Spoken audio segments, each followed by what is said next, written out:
നമസ്കാരം. ന്യൂസ് 18 പൊതുവേദിയിലേക്ക് സ്വാഗതം. ഒരേ ദിവസം ഹൈക്കോടതിയിൽ തിരിച്ചടി, സുപ്രീം കോടതിയിൽ ജയം. രണ്ട് സുപ്രധാന കേസുകളിലാണ് കേരള സർക്കാരിന് തിരിച്ചടിയും ജയവും ഉണ്ടായത്. നവകേരള സർവേ റദ്ദാക്കിയ കേരള ഹൈക്കോടതി വിധി സുപ്രീം കോടതി സ്റ്റേ ചെയ്തു. ഇതോടെ നവകേരള സർവേയുമായി സർക്കാരിന് മുന്നോട്ട് പോകാം. ഇത്തരമൊരു സർവേ നടത്തുന്നതിൽ എന്താണ് അപാകത? ജനങ്ങളുടെ ക്ഷേമത്തിനായി കോടിക്കണക്കിന് രൂപ ചെലവഴിക്കുന്ന സർക്കാർ ഇതേക്കുറിച്ച് ജനങ്ങളുടെ അഭിപ്രായം തേടുന്നതിൽ എന്താണ് തെറ്റെന്നും കോടതി ചോദിച്ചു. ഹൈക്കോടതിയോടുള്ള വിമർശനമായി ഭരണപരമായ വിഷയങ്ങളിൽ കോടതി ഇടപെടൽ ശരിയല്ലെന്നും ഓർമ്മിപ്പിച്ചു. എന്നാൽ മുഖ്യമന്ത്രി ജീവനക്കാർക്ക് അയച്ച DA സന്ദേശത്തിൽ ഹൈക്കോടതിയിൽ നിന്നും കനത്ത തിരിച്ചടിയാണ് സംസ്ഥാന സർക്കാർ നേരിട്ടത്. സ്പാർക്ക് സോഫ്റ്റ്വെയറിൽ നിന്നും വ്യക്തിഗത വിവരങ്ങൾ ചോർത്തി മുഖ്യമന്ത്രിയുടെ പേരിൽ സർക്കാർ ഉദ്യോഗസ്ഥർക്ക് സന്ദേശം അയച്ചതിനെ കോടതി അതിരൂക്ഷമായിട്ടാണ് വിമർശിച്ചത്. ജീവനക്കാരുടെ ഡാറ്റ മുഖ്യമന്ത്രിയുടെ ഓഫീസ് ചോർത്തിയെന്ന് വേണം കരുതാനെന്നും ഹൈക്കോടതി പറഞ്ഞു. രണ്ട് സുപ്രധാന കേസുകളിൽ ഒരേ ദിവസം സംസ്ഥാന സർക്കാർ നേരിട്ട തിരിച്ചടിയും ജയവുമാണ് ഇന്ന് ചർച്ച ചെയ്യുന്നത്. പ്രേക്ഷകർക്കും പ്രതികരിക്കാം.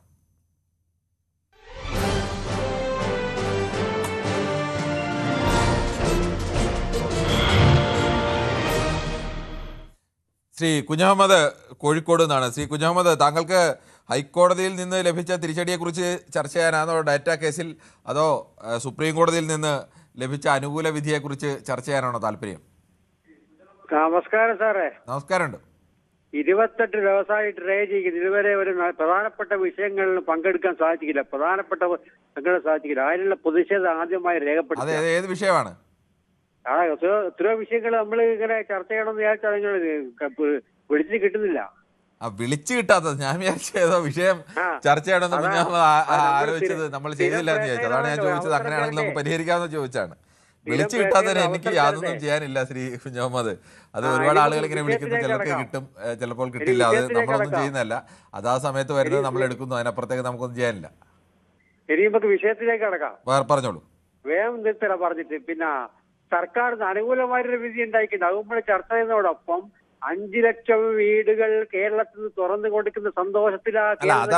ഈ വിധിയെ കുറിച്ച് ചർച്ച ചെയ്തു. നമ്മൾ മറ്റു കാര്യങ്ങൾ വിധിയെക്കുറിച്ച് അതിലുൾപ്പെടുത്തി ജനങ്ങൾ അറിയട്ടെ ഈ കാര്യം. അല്ല, അതൊക്കെ ജനത്തിന് അറിയാം ശ്രീ കുഞ്ഞാമത്. നമ്മൾ ഈ ഓരോ ദിവസം ചർച്ച ചെയ്ത വിഷയത്തിൽ രണ്ട് വിധിയും അനുകൂലമായ പ്രതികൂലമായ താങ്കൾക്ക് ഇഷ്ടമുള്ളത് എടുക്കാം.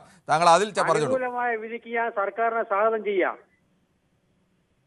ശരി, ഓക്കെ. ശ്രീ ബിനുകുമാറാണ്. ശ്രീ ബിനുകുമാർ ചടയമംഗലത്ത് നിന്നാണ് വിളിക്കുന്നത്. ശ്രീ ബിനുകുമാർ, മുഖ്യമന്ത്രിയുടെ പേരിൽ എല്ലാ സർക്കാർ ഉദ്യോഗസ്ഥർക്കും അവരുടെ മൊബൈലിലേക്ക് ചില മെസ്സേജുകൾ ചെന്നു. ഞങ്ങളിതൊക്കെ ഇന്ന കാര്യങ്ങളൊക്കെ DA കാര്യം ചെയ്തിട്ടുണ്ട്, സർക്കാരിൻ്റെ ഇന്ന കാര്യങ്ങളൊക്കെ ചെയ്തിട്ടുണ്ട്. സ്വാഭാവികമായും എല്ലാവരുടെയും അങ്ങനെ ഒരു അത്ഭുതമുണ്ട്. എങ്ങനെയാണ് ഇത്രയും ഉദ്യോഗസ്ഥരുടെ മൊബൈൽ നമ്പറുകൾ കൃത്യമായി കിട്ടി അവരുടെ ഇതിലേക്ക് തന്നെ ഡാറ്റ അയക്കാൻ കഴിയുന്നത്? സ്പാർക്ക് എന്ന് പറയുന്ന സർക്കാരിൻ്റെ സംവിധാനത്തിൽ നിന്നുള്ള വ്യക്തിഗത വിവരങ്ങൾ ചോർത്തി അതെടുത്ത് വെച്ചിട്ടാണ് ഇങ്ങനെ ഡാറ്റ അയച്ചിരിക്കുന്നത്. അത് യഥാർത്ഥത്തിൽ അങ്ങനെ ഡാറ്റയുടെ സ്വകാര്യതയിലൊക്കെയുള്ള കടന്നുകയറ്റമൊക്കെയാണ്. അതിൽ രൂക്ഷമായ വിമർശനം ഹൈക്കോടതിയുടെ ഭാഗത്തു നിന്ന്. എന്നാൽ നവകേരള സർവേയുടെ ഭാഗത്ത് ഹൈക്കോടതിയുടെ വിധിയെ സ്റ്റേ ചെയ്തിരിക്കുകയാണ് സർക്കാരിന്റെ ജയം. ഇതിൽ ഏത് വിഷയത്തെക്കുറിച്ച് സംസാരിക്കാനാണ് താങ്കൾ കൂടുതൽ താല്പര്യം? ഇപ്പൊ ഈ ഡേറ്റ സംബന്ധിച്ച കാര്യങ്ങളാണ് ഞാൻ താല്പര്യം പ്രകടിപ്പിക്കുന്ന വേറൊന്നുമല്ല. ഞാൻ 32 വർഷം സർവീസ് കഴിഞ്ഞ് 2024 ഏപ്രിൽ റിട്ടയർഡ് ആയ ഒരു ഗവൺമെന്റ് ഉദ്യോഗസ്ഥൻ. താങ്കൾക്ക് ഈ മെസ്സേജ് കിട്ടിയോ? എനിക്ക് മെസ്സേജ് കിട്ടില്ല.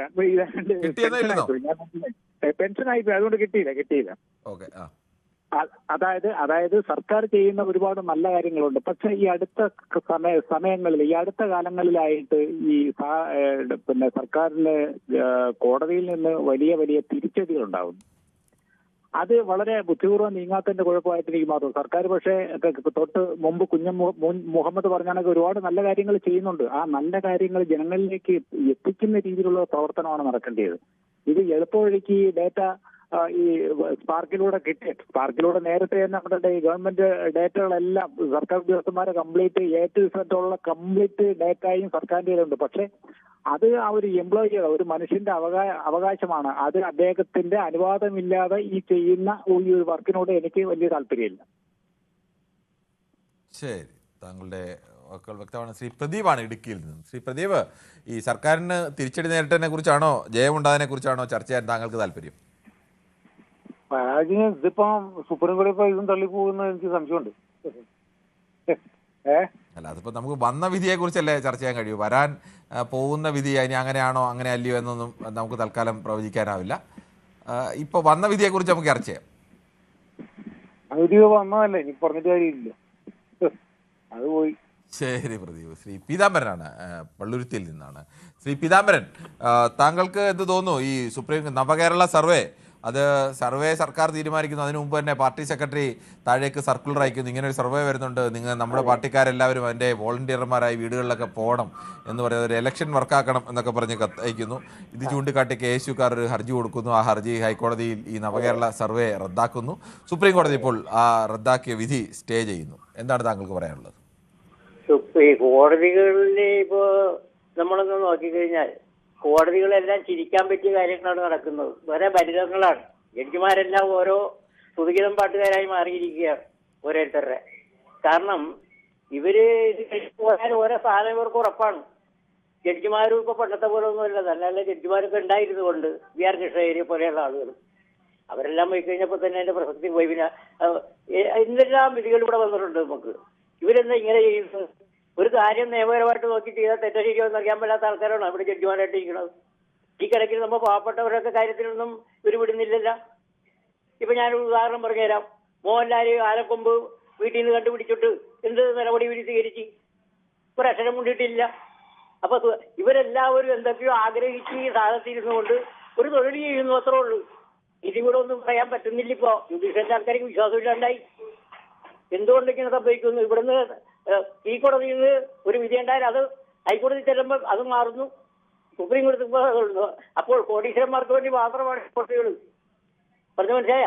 അല്ലാണ്ട് ഇനിയിപ്പോ ഞങ്ങളുടെ കാശിങ്ങിനിട്ട് ദൂർത്തടിക്കുന്ന ആളുകളെയൊക്കെ എന്ത് പറയാനാണ് നമ്മള്? അതൊക്കെ തെറ്റല്ലേ? അപ്പൊ അതുകൊണ്ട് ജഡ്ജിമാരായിട്ട് മാന്യമായിട്ട് തന്നെ നിൽക്കണമെന്നുള്ളതാണ് എന്റെ അഭിപ്രായം. ഇനിയെങ്കിലും ഈ ആളുകളുടെ ഈ പ്രതികരണമെങ്കിലും കേട്ടിട്ട് എനിക്ക് പറയാനുള്ള അത്രേ ഉള്ളൂ. അല്ലാണ്ട് നമ്മളൊരു കോടതി വിധിയായ തരത്തിലല്ല സമീപിക്കേണ്ടത് പലപ്പോഴും. അത് നമ്മൾ ജഡ്ജിമാരുടെ വ്യക്തിപരമായ കാര്യങ്ങൾ നമ്മൾ പറയുന്നത് ശരിയല്ല. ശ്രീ പീതാംബരൻ, നമുക്ക് വിധിയുടെ കാര്യങ്ങളെക്കുറിച്ച് നമുക്ക് പറയാം. വിധി എങ്ങനെ ഉണ്ടായി എന്നുള്ളതിനോ വ്യക്തിപരമായിട്ടല്ല പറയണം. വിധിയെ വിമർശിക്കുകയോ അല്ലെങ്കിൽ അതിനെക്കുറിച്ച് എന്ത് പറയുകയോ ചെയ്യാം. പക്ഷേ നമ്മൾ വ്യക്തിപരമായി ജഡ്ജിമാരെ ആ തരത്തിൽ പറയുന്നത് ശരിയല്ല എന്നതുകൂടി അറിയിക്കുകയാണ്. ശ്രീനിവാസനാണ് തിരുവനന്തപുരത്ത് നിന്ന്. ശ്രീനിവാസൻ, താങ്കൾക്ക് എന്താണ് ഈ തിരിച്ചടി ചർച്ച ചെയ്യാനാണോ അതോ സർക്കാരിന് അനുകൂലമായി കിട്ടിയത് ചർച്ച ചെയ്യാനാണോ? ഏതാണ് താല്പര്യം? ആദ്യമായിട്ട് എനിക്കൊരു പരാതി ഉണ്ട് സാറേ പറഞ്ഞു. കാരണം ഞാൻ ഇന്നലെ ഈ ചർച്ചയിൽ പങ്കെടുത്തിട്ട് ഫസ്റ്റ് ചോയ്സ് എന്റെ ആയിരുന്നു. അപ്പൊ കിരൺ സാറല്ലായിരുന്നു, മനു സാറായിരുന്നു. അങ്ങോട്ട് പറഞ്ഞു ചുരുങ്ങിയ വാക്കുകൾ കൊണ്ട് പറയണമെന്ന് പറഞ്ഞു. ഞാനൊരു 1/2 സെക്കൻഡ് പറയുമ്പോഴേക്കും അത് അവസാനിപ്പിച്ചു. അതിന് പിന്നീട് പറയുന്ന ആൾക്കാർക്കൊക്കെ 2 മിനിറ്റ് 3 മിനിറ്റ് കൊടുത്തുടങ്ങുന്നത്. ഇതൊക്കെ ഇരട്ടത്താപ്പല്ലേ? ശ്രീനിവാസൻ, അതിപ്പോ അങ്ങനെയല്ല. നമ്മളിപ്പോൾ ചില വിഷയങ്ങളൊക്കെ വരുമ്പോൾ ചില തർക്കങ്ങളൊക്കെ വരുന്നു. അപ്പോൾ സ്വാഭാവികമായിട്ട് ചിലപ്പോൾ സമയം കൂടുതൽ വരും. ചില വിഷയങ്ങൾ ചിലപ്പോൾ ആളുകൾക്ക് ഇതുവരെ മുമ്പ് പറഞ്ഞ ഒരാൾ തന്നെ പറയുന്നതാണെങ്കിൽ ചിലപ്പോൾ അവരുടെ സമയം കുറച്ച് കഴിയും. ഇതൊരു യുക്തിപരമായി ചെയ്യുന്നതാണ്, അല്ലാതെ അതിനകത്തൊരു യാന്ത്രികമായി ഒരാൾക്ക് 1/2 മിനിറ്റ് ഒരല്ലെങ്കിൽ ഒരാൾക്ക് 1 മിനിറ്റ് അങ്ങനെ വ്യവസ്ഥയൊന്നും വെച്ചല്ല നമ്മൾ ചെയ്യുന്നത്. നമ്മൾ ചില സമയത്ത് പറയുന്നതാണ്, അതിനെ അങ്ങനെ കണക്കാക്കണ്ട. താങ്കൾ ഇതിൽ അഭിപ്രായം പറയും. ഫസ്റ്റ് ചോയ്സ് എന്റെ ആയിരുന്നു. അപ്പൊ പിന്നെ സമയം ഉണ്ടാവില്ല വേണ്ടത്, എനിക്ക് വേണ്ട. ഞാൻ അപ്പൊ നമ്മൾ അത് അങ്ങനെ ചെയ്യാൻ പാടില്ല. ശ്രീനിവാസൻ, താങ്കൾ പിണങ്ങാതെ നമുക്ക് ഇന്നത്തെ അഭിപ്രായം പരിഹരിക്കാം. താങ്കൾ പറയൂ, താങ്കളുടെ അഭിപ്രായം പറയൂ. ഞാൻ നിങ്ങളുടെ ന്യൂസ് സൈറ്റിൽ ഫുൾ ടൈം കൂടെ ന്യൂസ് കാണുന്നതും ഒരു പ്രേക്ഷകനാണ്. എനിക്ക് ഇന്നലെ അത് വളരെ വിഷമമായി. വിഷമിക്കേണ്ട ശ്രീനിവാസൻ, നമുക്ക് പരിഹരിക്കാം. താങ്കൾ ഇന്ന് വിശാലമായ അഭിപ്രായം പറഞ്ഞോളൂ. നവകേരള സദസ്സിനെ പറ്റി ഞാൻ പറയുന്നത്, ഇവിടെ പിണറായി വിജയൻ ഇവിടെ എന്താ ചെയ്യുന്നില്ല? കേരളം കുട്ടിച്ചോറാക്കി കഴിഞ്ഞു. എല്ലാം സ്വർണ്ണക്കടത്തും മറ്റേതും. ശ്രീനിവാസൻ, നമ്മുടെ വിഷയം അതല്ല. നമ്മുടെ വിഷയം നവകേരള സർവേയാണ്. നവകേരള സർവേയിൽ ഹൈക്കോടതി റദ്ദാക്കിയത് സുപ്രീം കോടതി സ്റ്റേ ചെയ്തു. നമ്മൾ നവകേരളത്തെ പറ്റി ഞാൻ പറയുന്നത്, ഇത് ഡിവൈഎഫ്ആരും CPM-കാരല്ലാണ്ട് വല്ല വാളണ്ടിയർമാരുണ്ടോ? എല്ലാ സദസ്സിലും പോയിട്ട് എല്ലാം ക്രൈം ചെയ്തിട്ട് പാർട്ടി പ്രവർത്തനം ഇവർ നടത്തുന്നത്, സന്ദേശങ്ങൾ കൊടുക്കുന്നത്. എത്ര കോടിക്കണക്കിന് രൂപ സന്ദേശങ്ങൾ കൊടുത്തുകൊണ്ടിരിക്കുന്നു. കോടതി വിധി ഞാനതിന് മാനിക്കുന്നത്. അതാണ് വേണ്ടത്. പക്ഷേ കോടതി അങ്ങനെയല്ല. ഇന്ത്യയുടെ പരമോന്നതമായ കോടതി പറഞ്ഞിരിക്കുന്നത് ഈ കോടിക്കണക്കിന് രൂപ ജനക്ഷേമത്തിനായി ചെലവഴിക്കുന്ന ഒരു സർക്കാരിന് ആ ക്ഷേമ പ്രവർത്തനങ്ങൾ ലഭ്യമാകുന്ന ഗുണഭോക്താക്കളോട് ഇതിലെന്തെങ്കിലും മാറ്റം വരുത്തണോ എന്ന് ചോദിക്കാനുള്ള അവകാശമില്ലേ എന്നാണ് കോടതി ചോദിക്കുന്നത്. അതെ, അവകാശമില്ല. അപ്പൊ നമ്മൾ പറയുന്ന പോലെയല്ല കാര്യങ്ങളെന്ന് കോടതിക്ക് ബോധ്യമില്ലേ? കാര്യങ്ങൾ വെച്ചാൽ ഇത് അനാവശ്യമില്ലാത്ത സന്ദേശങ്ങൾ കോടിക്കണക്കിന് രൂപ ഇത് അത് ചെലവഴിക്കുന്നത് ജനങ്ങൾക്ക് വേണ്ടിയല്ലേ ശ്രീനിവാസൻ? ആ ജനങ്ങൾക്ക് വേണ്ടി ചെലവഴിക്കുന്ന ജനങ്ങളോട് സർവേ നടത്താൻ സർക്കാരിന് അവകാശമില്ലേ എന്ന് ചോദിച്ചത് ഞാനല്ല, സുപ്രീം കോടതിയാണ്. അപ്പോൾ സുപ്രീം കോടതിക്ക് അതാണ് ബോധ്യമുള്ളത്. നമ്മൾ ഇവനെ പറഞ്ഞുകൊണ്ട് കാര്യമുണ്ടോ? അതെ, സുപ്രീം കോടതി മാത്രമല്ല, ജനകീയമായിട്ടുള്ള കോടതി കൂടി ഉണ്ടല്ലോ. തെരഞ്ഞെടുപ്പ് വരുമ്പോൾ ജനങ്ങൾ തീരുമാനിച്ചോളും ജനകീയ കോടതിയിൽ ആർക്കാണ് നേട്ടം, ആർക്കാണ് ദോഷം എന്നൊക്കെ. അത് തെരഞ്ഞെടുപ്പ് കഴിഞ്ഞ് നമുക്ക് സംസാരിക്കും. ഇപ്പോൾ എന്തായാലും അത് പ്രവചിക്കാൻ ഞാൻ ആളല്ല. ഇഷ്ടം പോലെ കാശുകൾ ശ്രീനിവാസന് ആവശ്യത്തിലധികം സമയം കിട്ടി കാണുമെന്ന് പ്രതീക്ഷിക്കുന്നു. ഇന്നലത്തെ കൂടെ കടന്നു സമയം കിട്ടിയെന്ന് പ്രതീക്ഷിക്കുന്നു. അപ്പോൾ ശരി ശ്രീനിവാസൻ. ഉമേഷാണ് കോഴിക്കോട്. ശ്രീ ഉമേഷ്, താങ്കൾക്ക് കേരള സർക്കാരിന് ഹൈക്കോടതിയിൽ നിന്ന് കിട്ടിയ തിരിച്ചടിയാണോ സുപ്രീം കോടതിയിൽ നിന്ന് കിട്ടിയ അനുകൂലമായ വിധിയാണോ, ഏതാണ് ചർച്ച ചെയ്യാൻ താല്പര്യം? അല്ല, ചർച്ച ചെയ്യാൻ താല്പര്യം എന്ന് പറഞ്ഞു കഴിഞ്ഞാല് ഹൈക്കോടതിയുടെ വിധിയാണ്. അതിനെ കുറിച്ച് പറഞ്ഞു. അല്ല, ഹൈക്കോടതി വിധി പറഞ്ഞതുപോലെ നവകേരള സർവേ എന്ന് പറഞ്ഞു കഴിഞ്ഞാൽ ഇതൊരു പാർട്ടി ജനങ്ങളുടെ കാശ് എടുത്തുകൊണ്ട് പാർട്ടി സെക്രട്ടറി പറയാണ് പാർട്ടിക്കാരായിരിക്കുന്ന DYFI, SFI, അതായത് അവരുടെ അനുകൂല സംഘടനയായ പോഷക സംഘടനയായിരിക്കുന്ന എല്ലാ സംഘടനയിൽപ്പെട്ട ആൾക്കാരോട്, അതും പാർട്ടിക്ക് സംഘടന നടത്തുന്ന സർവേക്ക് പോകുന്നവർക്ക് ഈ ഫണ്ട് എടുത്ത് യൂസ് ചെയ്യാണ്. അതായത് ജനങ്ങളെ പൈസ എടുത്തിട്ട് കൊണ്ടാണ് ഇവര് ഈ സർവേ നടത്തുന്നത്. ഈ സർവേയിൽ നടത്തേണ്ട ആവശ്യകതയുണ്ടോ? മറ്റേ ഇവിടെ ജനങ്ങൾക്ക് അറിയില്ലേ ഇവിടെ എന്തൊക്കെ സർക്കാർ നല്ല കാര്യങ്ങൾ ചെയ്തിരിക്കുന്നു എന്ന് ജനങ്ങൾക്കറിയാലോ. ഇത് സുപ്രീം കോടതി വിധിയെ ഇപ്പൊ മുൻപ് സംസാരിച്ച അദ്ദേഹം പറഞ്ഞ പോലെ മാനിക്കാതല്ലാതെ വേറൊന്നും നിർവാഹമില്ലാത്തതുകൊണ്ട് പറയാ. പക്ഷെ ഇത് ഒരു നല്ല രീതിയല്ല. എന്ത് തന്നെ ജനങ്ങളുടെ കാശെടുത്തുകൊണ്ട് പാർട്ടി സുപ്രീം കോടതി അങ്ങനെയല്ല പറഞ്ഞിരിക്കുന്നത് ശ്രീ ഉമേഷ്. എന്നാലും പരമോന്നത കോടതി പറയുമ്പോൾ എല്ലാം നമുക്ക് ഇഷ്ടപ്പെടണമെന്നില്ല, എല്ലാം നമ്മുടെ ബോധ്യത്തിൽ ശരിയാവണമെന്നില്ല. നമുക്ക് ഒരിക്കലും ഇഷ്ടപ്പെടാത്തതും നമ്മുടെ ബോധ്യത്തെ ഒരിക്കലും യോജിക്കാത്തതുമായ വിധികളൊക്കെ വന്നിട്ടുണ്ട്. പക്ഷേ വിധി വന്നാൽ ആ വിധി രാജ്യത്തിന്റെ നിയമമാണ്, അത് അനുസരിക്കുക എന്നുള്ളതാണ് നമ്മളെ സംബന്ധിച്ച്. വിധിയെ വിമർശിക്കുന്നതിന് യാതൊരുവിധ തെറ്റുമില്ല, വിധിയെ വിമർശിക്കാം. ശ്രീ ശിവദാസനാണ് ബാലരാമപുരത്ത്. ശ്രീ ശിവദാസൻ, താങ്കൾക്ക് എന്താണ് ഈ വിഷയത്തിൽ പറയാനുള്ളത്? നമസ്കാരം. ബഹുമാനപ്പെട്ട സുപ്രീം കോടതി വിധി പറഞ്ഞതിൽ നമുക്കൊന്നും പറയാൻ പറ്റൂല. കാരണം ഒരു ഇന്ത്യൻ പൗരനിലയ്ക്ക് ഞാൻ ഒരു കാര്യം പറയാം. സുപ്രീം കോടതി നമ്മളെക്കാളും ബുദ്ധിയുള്ളവരാണ്, അതെല്ലാം ബുദ്ധിയുള്ളവരാണ്. ഇന്ത്യൻ ഭരണഘടന അനുസരിച്ച് അവസാന വിധി പറയുന്നത് സുപ്രീം കോടതിയാണ്. അതും കഴിഞ്ഞ് രാഷ്ട്രപതിയോട് പറയാറുണ്ട്. അത് ഇപ്പോൾ കേസുകൊള്ളുന്ന വിഷയങ്ങളിൽ. പക്ഷെ ഈ വിഷയത്തിൽ സുപ്രീം പറഞ്ഞത് നല്ലൊരു ഗവൺമെന്റ് പൈസ പിരിച്ച് ജനങ്ങൾക്ക് എല്ലാ സഹായം ചെയ്യുന്നു, ആ സഹായം ചെയ്യുന്ന കൂടി കുറ്റം പൈസ ഉണ്ടെങ്കിൽ ജനങ്ങൾ അറിയിക്കട്ടെ എന്നുള്ളതാണ്. അപ്പൊ ജനങ്ങൾക്ക് എത്താണ്ടടുത്ത് എത്തിയിട്ടില്ല എന്നുള്ള ബോധ്യം ഈ ഗവൺമെന്റ് വന്നതുകൊണ്ടാണ് വീണ്ടും ഈ ഗവൺമെന്റ് അങ്ങനെ പോയിരിക്കുന്നത്. സുപ്രീം കോടതി പറഞ്ഞതും അതിന് കുഴപ്പമില്ല, ചെലവാക്കട്ടെ എന്ന്. അത് തെറ്റോ ശരിയെന്ന് ഇന്ത്യയുടെ ജനാധിപത്യത്തിന്റെ ഏറ്റവും വലിയുള്ള ബാലറ്റ് പേപ്പർ വിധി എഴുതിക്കൊള്ളും.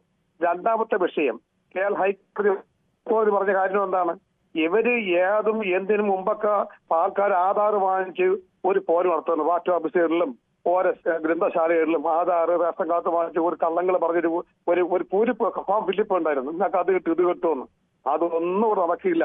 അവർ ഏത് കാണിച്ചാലും എന്ത് കാണിച്ചാലും ജനങ്ങൾക്കറിയാം, ഭരണാധികാരിക്കറിയാം, എല്ലാ ജനങ്ങൾക്കറിയാം, ജനങ്ങൾക്ക് വോട്ട് ചെയ്യുന്ന ജനങ്ങൾക്കറിയാം. എനിക്കും ഗ്രൻ ബാബുവിനും എല്ലാവർക്കും, നമ്മുടെ മനുഷ്യന്മാരല്ല, എല്ലാവർക്കും അറിയാം. പക്ഷെ ഇത്രയും ഏതൊക്കെ ചെയ്തിരുന്നാലും നല്ലൊരു വിധി എടുത്തായിരിക്കും ഗ്രൻ ബാബു ഈ ഇത്രയും 56 ഇലക്ഷന് ശേഷം ഇത്രയും നല്ല രീതിയിൽ ജനങ്ങൾ ബുദ്ധിയോടുകൂടി വോട്ട് ചെയ്യുന്ന ഇലക്ഷൻ ആയിരിക്കും എന്റെ പൊന്നനിയായി ഇപ്പൊ നടക്കാൻ പോകുന്നത്. ജനങ്ങളെ അടിയാണ്. എന്തായാലും ജനങ്ങൾ തീരുമാനിക്കണം. ആത്യന്തികമായി ജനാധിപത്യത്തിൽ വിധികർത്താക്കൾ ജനങ്ങൾ തന്നെയാണ്. അവരുടെ വിധിയാണ് നടപ്പാവുക. ജനത്തിന് എപ്പോഴും അവകാശപ്പെട്ടു ഉണ്ട് വിധി കൽപ്പിക്കാൻ. ജനം അവരുടെ ബോധ്യത്തിനനുസരിച്ച് വിധി കൽപ്പിക്കും. അതിനെ ഒരിക്കൽ തെറ്റിയാലോ അല്ലെങ്കിൽ വീണ്ടും തിരുത്താനും ഒക്കെ ഏത് തെരഞ്ഞെടുപ്പുകളിലായാലും എല്ലാവർക്കും അവകാശമുണ്ട്. അതവർ വിനിയോഗിക്കട്ടെ. ശ്രീ പ്രമോദാണ് മലപ്പുറത്ത് നിന്ന്. ശ്രീ മലപ്പുറം. പ്രമോദ് ഏതിനാണ്, ഈ ഹൈക്കോടതിയിലാണോ സുപ്രീം കോടതിയിലാണോ, ഏതിലാണ് ചർച്ച ചെയ്യാൻ താല്പര്യം? രണ്ടും ചർച്ച ചെയ്യാൻ താല്പര്യമുണ്ട്. ശരി, എന്നാൽ നമുക്ക് ആദ്യം സുപ്രീം കോടതിയിൽ നിന്ന് തുടങ്ങാം. സുപ്രീം കോടതിയിൽ ഈ സർക്കാരിന്റെ ഹൈക്കോടതിയാണ് ഈ നവകേരള സർവേ റദ്ദാക്കിയത്. സുപ്രീം കോടതി ഇപ്പോൾ അത് സ്റ്റേ ചെയ്തിരിക്കുന്നു. എന്താ പറയാനുള്ളത്? സുപ്രീം കോടതി സ്റ്റേ ചെയ്തിരിക്കുന്നു എന്ന് പറഞ്ഞാലേ ഈ പിന്നെ നവകേരള സർവേയുമായി ബന്ധപ്പെട്ട് ഇവിടുത്തെ ജനങ്ങളുടെ അഭിപ്രായങ്ങൾ സ്വീകരിക്കുന്നതിൽ എന്താണ് പ്രശ്നമെന്ന് സുപ്രീം കോടതി പറഞ്ഞില്ലേ ഇപ്പോ? അപ്പൊ ഈ കേരള ഹൈക്കോടതി വിരുദ്ധമായി പറഞ്ഞപ്പോൾ അതിനെ മാധ്യമങ്ങളെല്ലാം വലിയ രൂപത്തിൽ സർക്കാരിനെ വിമർശിക്കുന്ന രൂപത്തിൽ ചർച്ച സംഘടിപ്പിച്ചു. ഇന്ന് വൈകുന്നേരം നിങ്ങളെ ചാനലെങ്കിലും സർക്കാരിനെ അനുകൂലിച്ച ചർച്ച സംഘടിപ്പിക്കണം എന്നാണ് പറയുന്നത്. അല്ല, ഇന്നിപ്പോ വേറെ വിഷയമുണ്ട്. ഇന്ന് അതിനേക്കാളും ഗൗരവമായ മറ്റൊരു വിഷയമാണ് സംസ്ഥാന സർക്കാരിന്റെ ജീവനക്കാർ അവരുടെ സ്പാർക്ക് സോഫ്റ്റ്വെയർ നൽകിയ ഡാറ്റ എല്ലാം മുഖ്യമന്ത്രിയുടെ ഓഫീസ് തന്നെ നേരിട്ട് ചോർത്തി. അത് മുഖ്യമന്ത്രി തന്നെ ചോർത്തി എന്ന് പറയേണ്ടി വരും എന്നൊക്കെയാണ് കോടതി പറഞ്ഞത്. അപ്പോൾ അത് ചോർത്തി അതെടുത്ത് എല്ലാവർക്കും മെസ്സേജ് അയച്ചു എന്ന് പറഞ്ഞു. അതിനെ ഹൈക്കോടതി അതിരൂക്ഷമായി വിമർശിച്ചിരിക്കുകയാണ്. വിധി വരട്ടെ, വിധി വന്ന് ഹൈക്കോടതി അക്കാര്യത്തിൽ അതിരൂക്ഷ വിമർശനമാണ് ഉന്നയിച്ചിരിക്കുന്നത്. അതിരൂക്ഷമായ പരാമർശമാണ്, വിധിന്യായമല്ല. വിധിന്യായം വരട്ടെ. ഇതൊരു പരാമർശം മാത്രമാണ്. കേരള ഹൈക്കോടതിയിലെ സിംഗിൾ ബെഞ്ചിന്റെ പല വിധികളും തന്നെ എങ്ങനെ മുഖ്യമന്ത്രിയുടെ ഓഫീസിന് ഈ ജീവനക്കാരുടെ എല്ലാം ഫോൺ നമ്പർ കിട്ടിയെന്നുള്ള പ്രാഥമികമായ ചോദ്യം പോലും ഉണ്ടല്ലോ. അത് പ്രയാസമില്ല. കാരണം സ്റ്റേറ്റിന്റെ അഡ്മിനിസ്ട്രേറ്റീവ് ഹെഡാണ് മുഖ്യമന്ത്രി. എന്റെ സ്വകാര്യ വിവരമെടുക്കാൻ ഒരു അഡ്മിനിസ്ട്രേറ്റീവ് ഹെഡിന് അങ്ങനെയാണെങ്കിൽ കേന്ദ്ര സർക്കാരിന്റെ പ്രധാനമന്ത്രിയുടെ മെസ്സേജ് നമ്മുടെ എല്ലാ മെസ്സേജുകളിലും വരുന്നുണ്ടല്ലോ. അതാ പറഞ്ഞത്, ഒരു ഉദ്യോഗസ്ഥൻ മെസ്സേജ് അവിടെ സംവിധാനം അവരുടെ സ്വകാര്യ വിവരം കൊടുത്തെങ്കിൽ ഉദ്യോഗസ്ഥർക്ക് മാത്രമായി അയക്കണമെന്നുണ്ടെങ്കിൽ അത് ഉദ്യോഗസ്ഥരുടെ കൃത്യമായ മൊബൈൽ നമ്പറിൽ അപ്പൊ അങ്ങനെ ഡാറ്റ എടുക്കുന്നത് തെറ്റാണ്. അത് CPM നയത്തിനെതിരാണ്. CPM ഡാറ്റ സംരക്ഷിക്കണമെന്ന് ആവശ്യപ്പെടുന്ന ഒരു പാർട്ടിയാണ്. അല്ലല്ല, കോവിഡ് കാലത്തും പ്രളയകാലത്തും ഒക്കെ സർക്കാരിന്റെ ഹെഡായ മുഖ്യമന്ത്രി ഇതുപോലെ നിർണായകമായ വിവരങ്ങൾ ജനങ്ങളിലേക്ക് എത്തിച്ചിരുന്നു. ശ്രീ പ്രമോദ് അയച്ചത് ഉദ്യോഗസ്ഥർക്ക് മാത്രമായി അയക്കുക അവരുടെ കാര്യങ്ങൾ, അല്ലാതെ മറ്റുള്ളവരുടെ കാര്യങ്ങൾ, തൊഴിലാളികളുടെ കാര്യങ്ങൾ. അല്ലല്ല, അവർക്ക് കിട്ടുന്ന കാര്യങ്ങൾ അവരിലേക്ക് ഒരു ആനുകൂല്യം എത്തിക്കുന്നു എന്ന് സ്റ്റേറ്റിന്റെ ഹെഡായ ആളുകൾ തന്റെ ജീവനക്കാരിലേക്ക് എത്തിക്കുകയാണ്. അതൊരു ഭരണാധികാരിയുടെ. പ്രമോദ് ഒരു സംശയം, പ്രമോദ് ഇങ്ങനെ ന്യായീകരിക്കുന്ന ചോദിക്കുകയാണ്. ഒരു പൊതുവെ എല്ലാവർക്കും മെസ്സേജ് അയക്കുന്നു, ശരി, സമ്മതിച്ചു. പക്ഷേ കൃത്യമായി സർക്കാർ ഉദ്യോഗസ്ഥർക്ക് തന്നെ ഈ മെസ്സേജ് എത്തുന്നു. എങ്ങനെയാണ് സർക്കാർ ഉദ്യോഗസ്ഥരുടെ മാത്രമായി മൊബൈൽ നമ്പറുകൾ കിട്ടുക? അല്ല, അത് പിന്നെ സ്പാർക്കിൽ ലഭ്യമാണല്ലോ. സ്പാർക്കിൽ അത് എടുക്കുന്നത് തെറ്റാണ് നിയമപരമായി. അതാണ് പറഞ്ഞത്. സ്പാർക്കിൽ എടുക്കുന്ന സാധനം മുഖ്യമന്ത്രിയുടെ ഓഫീസിൽ എടുക്കാനുള്ള സാധനമല്ല സ്പാർക്കില. ഞാൻ എന്റെ ഒരു വിവരം, സ്വകാര്യ വിവരം കൈമാറുന്നുണ്ടെങ്കിൽ ആ വിവരം മറ്റാർക്കും കൈമാറാൻ പറ്റില്ല. അത് ഡാറ്റ മോഷണമാണ്. കോവിഡ് കാലത്ത് ഇത് ചെയ്തിരുന്നില്ല. ഇതെല്ലാം കോവിഡ് കാലത്ത് അങ്ങനെ എവിടെ ചെയ്തു? കോവിഡ് കാലത്ത് അതാണല്ലോ പറഞ്ഞു. കോവിഡ് കാലത്ത് പല വിവരങ്ങളും നമ്മൾ ചെയ്തിരുന്നു. അതെങ്ങനെയാണ് ചെയ്തത്? ഇങ്ങനെ സർക്കാർ ഉദ്യോഗസ്ഥർക്ക് പ്രത്യേക സാധനം ഓരോരുത്തർക്കും പ്രത്യേകമായി അയച്ചോ കോവിഡ് കാലത്ത്? ഇല്ലല്ലോ. അല്ല, പിന്നെ കേന്ദ്ര സർക്കാർ അയക്കുന്നില്ലേ? ഇപ്പൊ കർഷകരുടെ പെൻഷൻ, മോദിയുടെ പെൻഷൻ, കർഷക കിസാൻ ശ്രീയിലെ പെൻഷൻ ഇട്ടു എന്ന് പറഞ്ഞ് അതിന്റെ ആളുകൾക്ക് മുഴുവൻ സർക്കാർ പെൻഷൻ ഇട്ടു എന്ന് പറഞ്ഞ് അയക്കുന്നതിന് യാതൊരു തെറ്റുമില്ല. പക്ഷെ ആ മെസ്സേജ് താങ്കൾ വായിച്ചിരുന്നോ? സർക്കാരിന്റെ നേട്ടങ്ങൾ പറഞ്ഞുകൊണ്ട് വിവരിച്ചുകൊണ്ടുള്ള മെസ്സേജ് അയക്കാൻ വേണ്ടി ഒരു സ്വകാര്യ പോർട്ടലിന് ഈ സംവിധാനങ്ങളെല്ലാം ഉപയോഗിക്കാൻ വേണ്ടിയുള്ള അനുമതി എങ്ങനെ കിട്ടി? അല്ല, ഇതിലൊരു നേട്ടം പറഞ്ഞിട്ടില്ല. സർക്കാർ DA കുടിശ്ശിക കൃത്യമായി തന്നിട്ടുണ്ട്, 3% തന്നിട്ടുണ്ട് എന്ന് മാത്രമാണ്. അതെന്തിനാണ് ഇങ്ങനെ? അത് തെരഞ്ഞെടുപ്പ് പ്രചരണമല്ലേ? അത് തെരഞ്ഞെടുപ്പുമായി ഇത് ബന്ധമില്ലാണ്. ഒരു മനസ്സിലാവാഞ്ഞിട്ട് പറയുന്നതല്ല പ്രമോദ്, അന്ധമായി ന്യായീകരിക്കാൻ വേണ്ടി പറയുന്നത്. ഒരു ന്യായീകരണമല്ല, വരട്ടെ, സ്റ്റേറ്റിന്റെ വിധി വരട്ടെ, ഇനി അന്തിമമായ വിധി വരട്ടെ. പക്ഷെ അന്ന് ചർച്ച ചെയ്യണം കേട്ടോ, ന്യൂസ് 8 ചർച്ച ചെയ്യണം. ചർച്ച ചെയ്യാമല്ലോ, ഇന്നും ചർച്ച ചെയ്യല്ലേ? ഞങ്ങൾ തുറന്ന് ചർച്ച ചെയ്യല്ലേ? ചർച്ചയാണ് പറയാൻ ഞങ്ങൾ ചർച്ച ചെയ്യല്ലേ? അല്ല, ന്യൂസ് 8 സുപ്രീം കോടതിയുടെ വിധി സർക്കാരിന് അനുകൂലമായി വന്നപ്പോ ഇന്ന് ചർച്ച ചെയ്യണം. അല്ല, സുപ്രീം കോടതി സർക്കാരിനെതിരെ ഒരു സിംഗിൾ ബെഞ്ച് വിധി വരുമ്പോൾ നിങ്ങൾ ചർച്ചയാക്കുകയും സർക്കാരിന് അനുകൂലമായി ഒരു ഡിവിഷൻ ബെഞ്ച് വിധി വന്നാൽ പോലും തമസ്കരിക്കുകയും ചെയ്യുന്ന ഒരു മാധ്യമവർഗം കേരളത്തിലുണ്ട്. ചർച്ച ചെയ്യാനുള്ള അവസരമല്ലേ തരുന്നത്? ഓക്കെ, നിങ്ങളെ അഭിനന്ദിക്കുന്നു, ഈ വിഷയത്തിൽ അഭിനന്ദിക്കുന്നു. പക്ഷേ ന്യൂസ് അവർ പോലുള്ള വലിയ ചാനലുകളിൽ ഡിബേറ്റുകൾ കൊണ്ടുവരണമെന്ന് പറഞ്ഞത്. ഡിബേറ്റിനകത്ത് ഓരോ ദിവസം ഡിബേറ്റ് ഏത് വിഷയമാണ് തീരുമാനിക്കുന്നത് ഇങ്ങനെയല്ലല്ലോ. അതിനകത്ത് ഒരു ദിവസം അത് ചെയ്തുകൊണ്ട് ഇതിന്റെ തന്നെ ചെയ്യണമെന്ന് നിർബന്ധിക്കാൻ നമുക്ക് കഴിയില്ല. അത് ഓരോ ദിവസത്തെയും പ്രധാനപ്പെട്ട വാർത്തകൾ അനുസരിച്ചായിരിക്കും ചെയ്യുന്നത്. സർക്കാരിനെതിരെയാണെങ്കിൽ സിംഗിൾ ബെഞ്ചിന്റെ പരാമർശം പോലും ചർച്ചയാവുകയും അനുകൂലമാണെങ്കിൽ ഡിവിഷൻ ബെഞ്ചിന്റെ വിധി പോലും ചർച്ച ചെയ്യാതിരിക്കുകയും ചെയ്യുന്നുണ്ട്. അതാ അങ്ങനെ ഒന്നും ചെയ്യുന്നില്ല. ഇതെല്ലാം തുറന്ന് ഞങ്ങൾ ഇപ്പൊ ഇത്രയും നേരം പ്രമോദിന് അവസരം തന്ന് പ്രമോദ് പറയാനുള്ള എല്ലാ നാട്ടുകാരെ കേൾപ്പിക്കല്ലേ ആണ്. നിരന്തരം പരാതി പറഞ്ഞു ലോകത്ത് എന്ത് വന്നാലും മാധ്യമങ്ങളുടെ തലയിലോട്ട് വെച്ച് ഒഴിയുക എന്നുള്ള തന്ത്രം ഉപയോഗിക്കണമെങ്കിൽ ഉപയോഗിക്കാം. അത്രേ ഉള്ളൂ. നമ്മൾ അത് അവസരം തരികയാണ്. എല്ലാ വിഷയങ്ങളും ചർച്ച ചെയ്യുന്നതിൽ പ്രയാസമല്ല. അങ്ങനെ എല്ലാ വിഷയവും ചർച്ച ചെയ്യാൻ പറ്റത്തില്ല പ്രമോദേ. എല്ലാ വിഷയവും നമുക്ക് ഓരോ ദിവസം പ്രാധാന്യം അനുസരിച്ച് ചില ദിവസം 5-6 വിഷയം പ്രാധാന്യം ഉണ്ടെങ്കിൽ അത് ഓരോ ചാനലും അവർക്ക് ഇഷ്ടമുള്ള ഒരു വിഷയമൊക്കെ എടുക്കും. അല്ലാതെ നിങ്ങൾ ഞങ്ങളുടെ പാർട്ടിയുടെ അനുകൂലമായി നോക്കി എതിർത്ത് നോക്കിയെന്ന് പറഞ്ഞൊന്നുമില്ല എല്ലാ ദിവസവും ചർച്ച നടക്കുന്നത്. നല്ലൊരു കാര്യം ആര് ചെയ്താലും അതിൽ അംഗീകരിക്കണം എന്ന രൂപത്തിലാണ് പറയുന്നത്. ശരി, പാർട്ടിയോ നയമല്ല. അതുകൊണ്ട് നല്ല കാര്യങ്ങൾ അംഗീകരിച്ചുകൊണ്ട് തന്നെയാണല്ലോ നമ്മൾ സംസാരിക്കുന്നത്. ശരി, ശ്രീ ജിൽസൺ ആണ് കോഴിക്കോട് നിന്ന്. ശ്രീ ജിൽസൺ, താങ്കൾ എങ്ങനെയാണ് കാണുന്നത്? ഒരു ഭാഗത്ത് തിരിച്ചടി, മറ്റൊരു ഭാഗത്ത് സർക്കാരിന് നേട്ടം, അതിൽ ഏതിൽ വേണമെങ്കിലും താങ്കൾക്ക് അഭിപ്രായം പറയാം. അതിലിപ്പം സാറേ സുപ്രീം കോടതി ഇത് സ്റ്റേ അല്ലേ ചെയ്തിട്ടുള്ളൂ. അപ്പൊ അന്തിമ വിധി വരട്ടെ, അപ്പൊ അതിനുശേഷം നമുക്ക്. പക്ഷെ അതിനകത്ത് ചെറിയ വിഷയം ജിൽസൺ, സ്റ്റേ ചെയ്തെന്ന് പറഞ്ഞാൽ ഇപ്പോൾ നവകേരള സർവേ തുടങ്ങാം. ഈ നവകേരള സർവേ തുടങ്ങിയാൽ എന്തായാലും ഈ തെരഞ്ഞെടുപ്പിന് മുമ്പ് അവസാനിക്കുന്നതാണ്. സാധാരണഗതിയിൽ സുപ്രീം കോടതിയിൽ ഇനി അത് അന്തിമ വിധി വരുന്നത് വരെ ഒന്നും അതിനു മുമ്പേ ഈ പരിപാടി കഴിയും. അല്ല, പരിപാടി നടക്കട്ടെ. കാരണം ഇപ്പം ബാക്കിയുള്ള എല്ലാ പ്രതിപക്ഷ കക്ഷികളെല്ലാം കൂടി എന്തൊക്കെ നുണ പടച്ചു വിടുന്നുണ്ട്. അപ്പൊ നുണനെ കൗണ്ടർ ചെയ്യാൻ വേണ്ടിയിട്ട് നല്ലൊരു ഗവൺമെന്റ്, ഞാനിപ്പോ ഒരു CPM അനുഭാവി ആയതുകൊണ്ട് പറയില്ല, നല്ലൊരു ഗവൺമെന്റ് അതിനെ കൗണ്ടർ ചെയ്യണ്ടേ, ഇത് പിടിച്ചു നിൽക്കണ്ടേ. അപ്പൊ എല്ലാവരും ഇന്നത്തെ കാലത്ത് ഇപ്പൊ വിദ്യാഭ്യാസ മേഖലയായാലും ഒരു ജോലിയിലായാലും ഒക്കെ ഒരു പെർഫോമൻസ്, അതായത് ജോലി കിട്ടുക എന്നുള്ളതാണ്. നമുക്ക് അതിൽ ജോലിക്ക് ഇന്റർവ്യൂവിന് പോകും. അതുപോലെ ഇന്നത്തെ കാലത്ത് ഇന്നിപ്പോ സർക്കാരിൽ നിന്ന് ഇനിയിപ്പോ CPM വിട്ടുപോയി കഴിഞ്ഞാൽ CPM അറിയാതെ ഇനി ഒരു തിരിച്ചുവരവ് വളരെ ബുദ്ധിമുട്ടായിരിക്കും. അപ്പൊ ജിൽസൺ, ഇപ്പോൾ സർക്കാർ ഒരിക്കൽ തോറ്റുപോയാൽ തിരിച്ചൊരു കേരളത്തിന്റെ ചരിത്രത്തിൽ അങ്ങനെ അത്ര പേടിക്കേണ്ട ഒരു അവസ്ഥയുണ്ടോ? അല്ല, അങ്ങനെ പേടിക്കേണ്ട അവസ്ഥ എന്നുള്ളതല്ല. എന്തിനു പോണം? ഇത്രയും കാര്യങ്ങൾ അതവിടെ നിൽക്കട്ടെ. താങ്കൾ ഇപ്പൊ പോയാൽ പിന്നെ കിട്ടില്ല എന്ന് പറയണമെന്നുണ്ടെങ്കിൽ അടുത്ത സർക്കാർ വരുമ്പോൾ ഈ സർക്കാരിനെ ഒരിക്കലും കയറാൻ കഴിയാത്ത രീതിയിലേക്കുള്ള വലിയ കള്ളങ്ങളോ അഴിമതികളോ എല്ലാം കാണിച്ചിട്ടുണ്ടോ? അങ്ങനെ ഒരിക്കൽ പോയാൽ കിട്ടില്ല എന്നുള്ള അവസ്ഥയൊന്നും എനിക്ക് തോന്നുന്നില്ല. താങ്കൾ CPM പ്രവർത്തകനാണെങ്കിലും ഈ CPM അങ്ങനെ അത്ര ഒരു ഗതികെട്ട ഒരു പാർട്ടിയൊന്നും അല്ല. അല്ല, ഈ തവണ തന്നെ കിട്ടും. അതാണ് ഞാൻ പറയണത്. ഇനി അടുത്ത തവണത്തേക്കൊന്നും വേണ്ട, ഈ തവണ തന്നെ കിട്ടും. ഞാനതല്ല ചോദിച്ചത്. താങ്കൾ പറഞ്ഞത് പോയാൽ പിന്നീട് തിരിച്ചു വരാൻ കഴിയില്ല എന്ന് പറഞ്ഞു.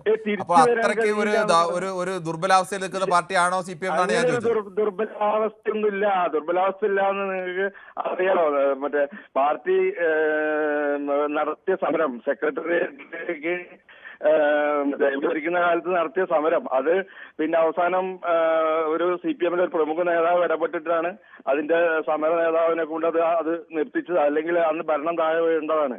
അപ്പൊ അതൊന്നും പറയണ്ട. അതിനെപ്പറ്റി സംഘടനയുടെ ശക്തി അന്ന് പല സമയങ്ങളിലും കണ്ടിട്ടുണ്ട്. കൂടുതൽ പറഞ്ഞാൽ നമുക്ക് പിന്നീടും താങ്കളുടെ വാദങ്ങളെ കൂടുതൽ കണ്ണിക്കേണ്ടി വരും. ശരി, ഓക്കെ. എന്തായാലും ഇതിനു വേണ്ടിയായിരുന്നു ആ സമരം എന്നൊക്കെ പറഞ്ഞാൽ ഇനിയിപ്പോൾ ആ സമരമൊക്കെ ഈ തെരഞ്ഞെടുപ്പ് സമയത്ത് വീണ്ടും ചർച്ചയാക്കാതിരിക്കുന്നതാണ് നല്ലത്. അതേപോലെ അത്രയും ശക്തമായ പാർട്ടിയാണ്. അല്ലാതെ എന്തിനു വേണ്ടിയായിരുന്നു ആ സമരം എന്നുള്ളതും സമരം എങ്ങനെ അവസാനിപ്പിക്കുന്നതൊക്കെ ചർച്ചയാക്കാതിരിക്കുന്നതാണ് നല്ലത്.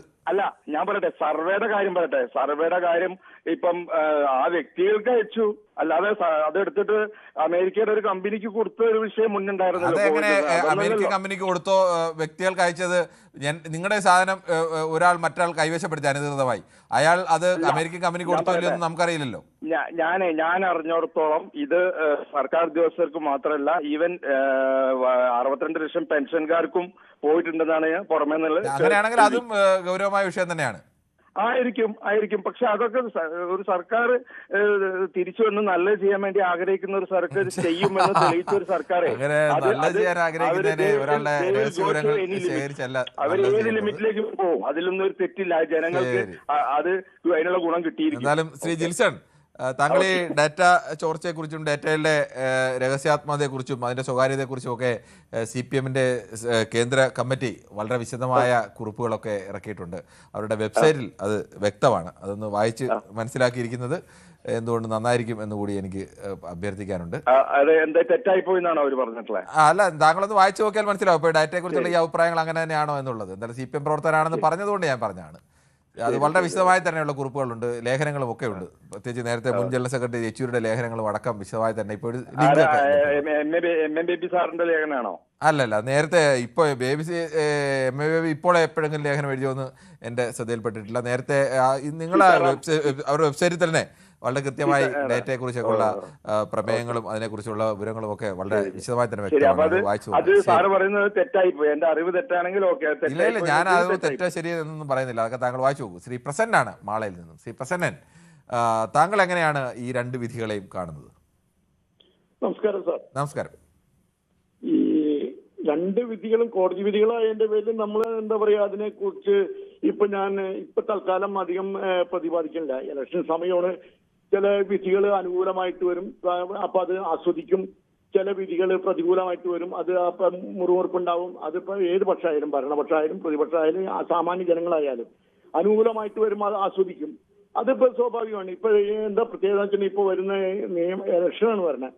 ഈ ഇലക്ഷൻ വരുമ്പോൾ എങ്ങനെയും ഇതിൽ ജയിക്കാന്നുള്ളതാണ് എല്ലാ പാർട്ടികളുടെയും എല്ലാ ആളുകളുടെയും ഒരു ആഗ്രഹം. അവരതിനു വേണ്ടിയിട്ട് ഈ കിടന്ന് മരിക്കണം. അതായത് എല്ലാവിധ വഴികളിലൂടെയും സഞ്ചരിച്ച് എങ്ങനെ നമുക്ക് 10 വോട്ട് കൂടുതൽ കിട്ടാം. ഈ ഒരു യുദ്ധമാണല്ലോ ഈ ഇലക്ഷൻ എന്ന് പറയുന്നത്. ഒരു യുദ്ധമാണ്. അതിൽ അരുതാത്വമായിട്ടൊന്നുമില്ല. എല്ലാ മാർഗങ്ങളും ഉപയോഗിച്ചാണ് പ്രതിയോഗികളൊക്കെ. അതായത് നമുക്ക് 10 വോട്ട് കൂടുതൽ കിട്ടണം എന്നുള്ള വിധത്തിൽ എല്ലാവരും ആ യുദ്ധത്തിൽ ഏർപ്പെടുകയാണ്. അപ്പൊ ഈ ഒരു ഭരണം എന്ന് പറഞ്ഞ ഒരു എന്താ പറയാ, ഒരു ശീതളച്ചായയിൽ ഇങ്ങനെ അവർ ഉല്ലസിക്കാണ്.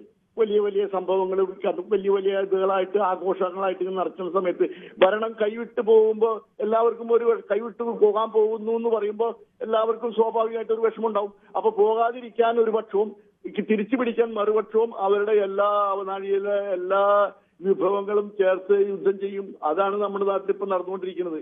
എല്ലാ വിഷയത്തിലും നമുക്ക് കാണാൻ കഴിയുന്നത് ഈ ഒരു സംഭവമാണ്. അതിൽ നേരും നെറിവൊക്കെ ഇനി കുറച്ചു കാലത്തേക്ക് നമുക്ക് മാറ്റി വെക്കേണ്ടി വരും തൽക്കാലം. അതാണ് എനിക്കിപ്പോ ഈ വിഷയത്തിൽ തോന്നുന്നത്. നമ്മൾ കേരള രാഷ്ട്രീയം വ്യക്തമാണ്. ശ്രീ ഗോപകുമാറാണ് പാലക്കാട് നിന്നും. ശ്രീ ഗോപകുമാർ, താങ്കൾക്ക് ഈ വിഷയത്തിൽ എന്താണ് പറയാനുള്ളത്? നമസ്കാരം കിരൺജി. നമസ്കാരം.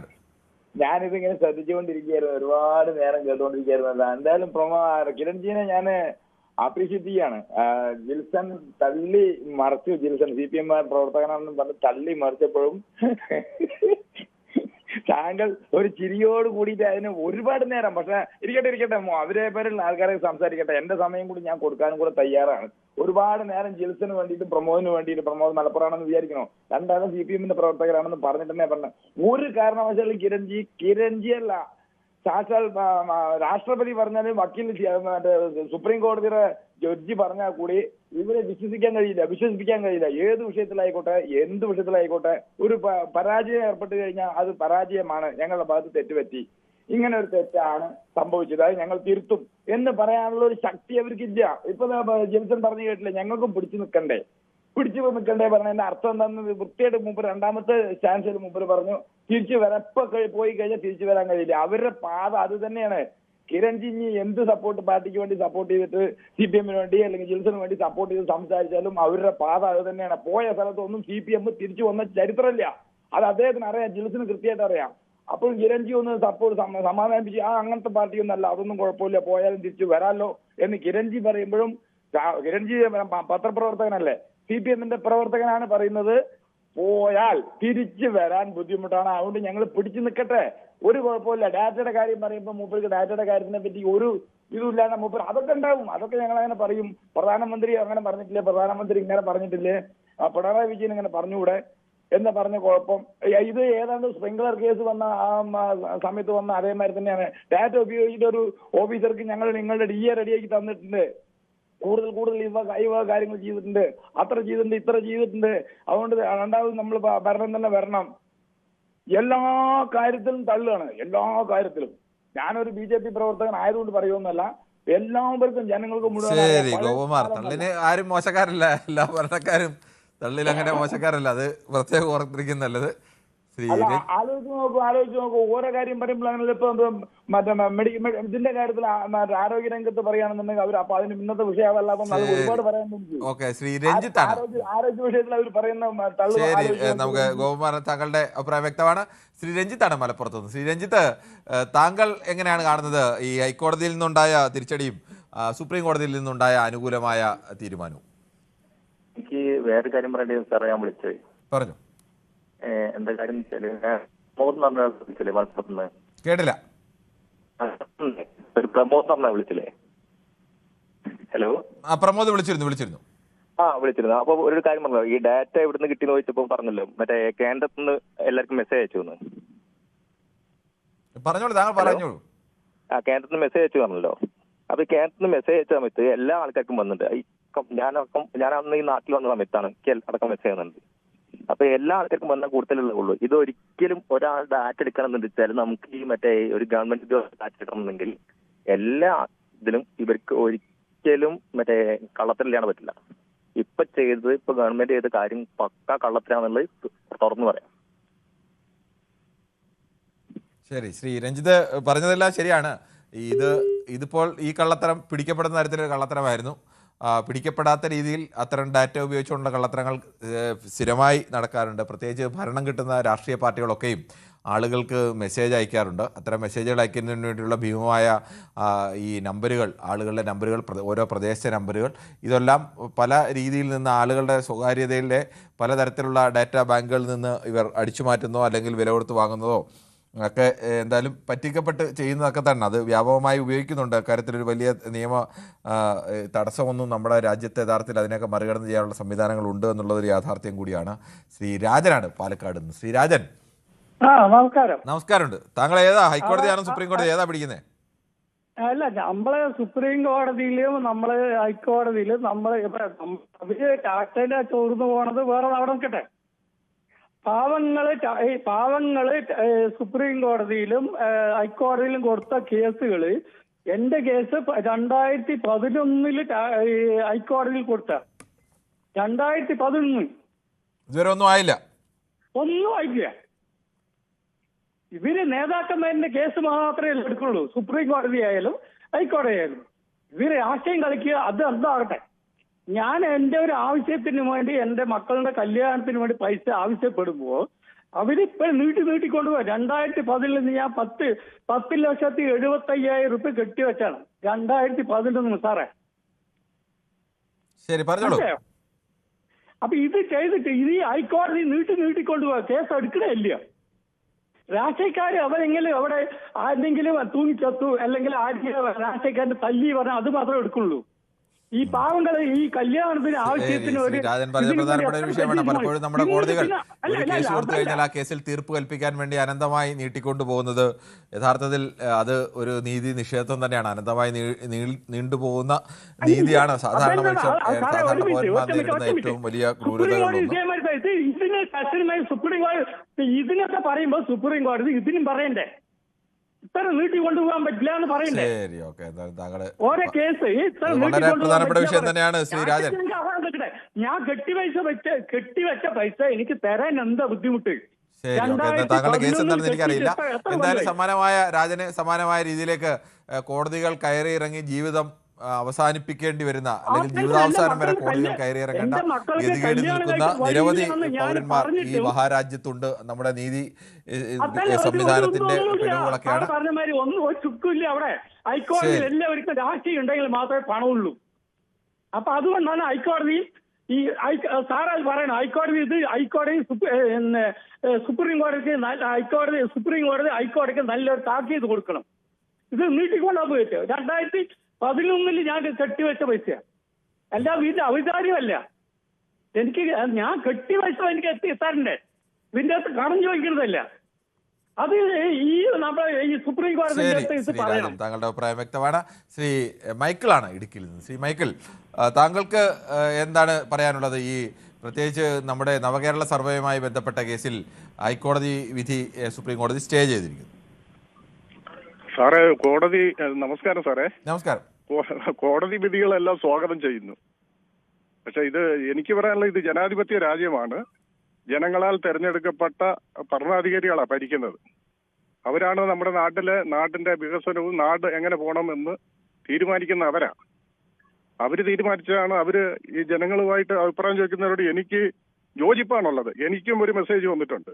ഞാനത് സ്വാഗതം ചെയ്യുന്നു. കാരണം എന്നാണെന്നറിയാവോ, ഒരു പെട്ടിക്കടയിൽ പോയാൽ ഇന്ന് നമ്മുടെ ഇതൊക്കെ എടുക്കാം. പെട്ടിക്കടയിൽ പോയാലും അവൻ നമ്മുടെ നമ്പർ ചോദിച്ച്, ഒരു ആശുപത്രിയിൽ പോയാലും നമ്മുടെ നമ്പർ ചോദിച്ച്, എവിടെ പോയാലും ഫോൺ നമ്പർ ഇല്ലാത്ത ഒരു കളിയില്ല. നമ്മുടെ ഫോണിൽ നോക്കിയാൽ അറിയാം, 100 കണക്കിന് മെസ്സേജുകളാണ് വരുന്നത്. ഇത് നമ്മൾ ആലോചിക്കുന്നത് എവിടെ നിന്നാണ് വരുന്നത്, ഇതാരാണ് നമ്മുടെ ഫോൺ നമ്പർ കൊടുത്തതെന്ന് നമ്മൾ ഞെട്ടിപ്പോവുക. ആ ഒരു കാലമാണ്. അങ്ങനെ ഇരിക്കുമ്പോഴാണ് ഇവിടുത്തെ ഭരിക്കുന്ന സർക്കാർ, ജനങ്ങളാൽ തെരഞ്ഞെടുക്കപ്പെട്ട ഈ നാട്ടിലെ ഭരണാധികാരികള് അവരുടെ ജനങ്ങള് അല്ലെങ്കിൽ കേരളത്തിലെ ജനങ്ങളോട് പറയുന്ന കാര്യം പറയുമ്പോഴാണ് ഇത്ര വലിയ പ്രശ്നം വരുന്നത്. എനിക്ക് കഴിഞ്ഞ തെരഞ്ഞെടുപ്പിൽ, പാർലമെന്റ് തെരഞ്ഞെടുപ്പിൽ ഒരു സ്ഥാനാർത്ഥി എന്റെ പേരിൽ ഇതുപോലെ ഇത് വിട്ടിട്ടുണ്ടായിരുന്നു.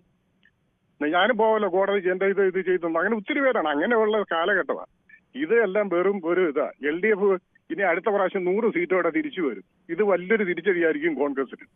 അതെ എനിക്ക് പറയാം. അഭിപ്രായം വളരെ വ്യക്തമാണ്. നമുക്ക് വളരെ വേഗത്തിൽ ചില യൂട്യൂബ് കമന്റുകളിലേക്ക് കൂടി ഒന്ന് പോകേണ്ടതുണ്ട്. ജയകുമാർ പറയുന്നു, നമസ്കാരം, അവസാന കച്ചിത്തുരുമ്പായിരുന്നു, അതും പോയി എന്ന് പറയുന്നു. 10 കൊല്ലം കൊണ്ട് തിരിച്ചടി മാത്രമേ ഉള്ളൂ എന്ന് പ്രമോദാണ് പറയുന്നു. 3 പീഡനക്കാരന് മുൻകൂർ ജാമ്യം കിട്ടുന്ന കാലം എന്ന് പറയുന്നത് ഏതാണെന്ന് എനിക്ക് മനസ്സിലായില്ല. അതോടൊപ്പം തന്നെ ശ്രീ മോഹൻ പറയുന്നു, മന്ത്രിയെ കാണാനില്ലെന്ന് പോലീസ് കോടതിയിൽ നിന്നോ എന്താണെന്ന്.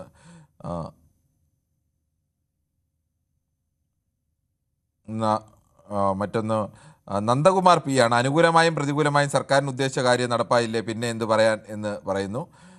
അതോടൊപ്പം തന്നെ ജനകീയ സർക്കാരിൻ്റെ വികസന പ്രവർത്തനങ്ങൾ ജനങ്ങൾക്കിടയിൽ ചർച്ച ചെയ്യുന്നതിന് നവകേരള സർവേ ഇവരുടെ ചെലവ് വഹിക്കുന്നതിൽ ഒരു ക്രമക്കേടും ഇല്ല എന്നാണ് സുപ്രീം കോടതി പറഞ്ഞിരിക്കുന്നത്. ഇത് പ്രതിപക്ഷത്തിനും മീഡിയയ്ക്കും ഏറ്റ അടി എന്നാണ് അനീഷ് 3039 പറയുന്നത്. VC തോമസ് പറയുന്നു, 10 വർഷത്തിനിടയിൽ പ്രതിപക്ഷം കൊണ്ടുവന്ന ആരോപണങ്ങളും കോടതിയിൽ നിലനിൽക്കില്ലെന്ന അവസാന വിധിയും സംഭവിച്ചു എന്ന് പറയുന്നു. അനീഷ് 3039 പറയുന്നു, ജനകീയ സർക്കാരിൻ്റെ വികസനം, അത് നേരത്തെ പറഞ്ഞതിനാണ്, അതുമായി ചെറിയ മാറ്റം മാത്രമേ ഉള്ളൂ. അനീഷ് വീണ്ടും അനീഷ് തന്നെ പലതവണ എഴുതിയിട്ടുണ്ട്. മറ്റൊന്ന് മറ്റേ കുറേ കമൻറ്റ്. രാധാകൃഷ്ണൻ, പഞ്ചായത്ത് തെരഞ്ഞെടുപ്പിന് SIR-നെ പറ്റി പിണറായി നിങ്ങളെ പറ്റിച്ചു എന്ന് പറയുന്ന മാതിരി ഇനി ഡേറ്റയുടെ പേരും പറഞ്ഞ് ജനങ്ങളെ പറ്റിക്കാമെന്ന് പ്രതിപക്ഷം വിചാരിക്കേണ്ട എന്ന് പറയുന്നു. എന്തായാലും കുറേയേറെ വിഷയങ്ങളൊക്കെ ഇങ്ങനെ ഉണ്ട്. നമുക്ക് അല്പസമയത്തിൽ തന്നെ നമുക്ക് മടങ്ങി വരാം. വലിയ വിള്ളലുകളാണ് വന്നുകൊണ്ടിരിക്കുന്നത്. സാമ്പത്തിക ഭദ്രതയും വ്യക്തി സ്വാതന്ത്ര്യവും വർദ്ധിച്ചപ്പോൾ നമ്മൾ അറിയാതെ കൈവിട്ട് കളഞ്ഞത്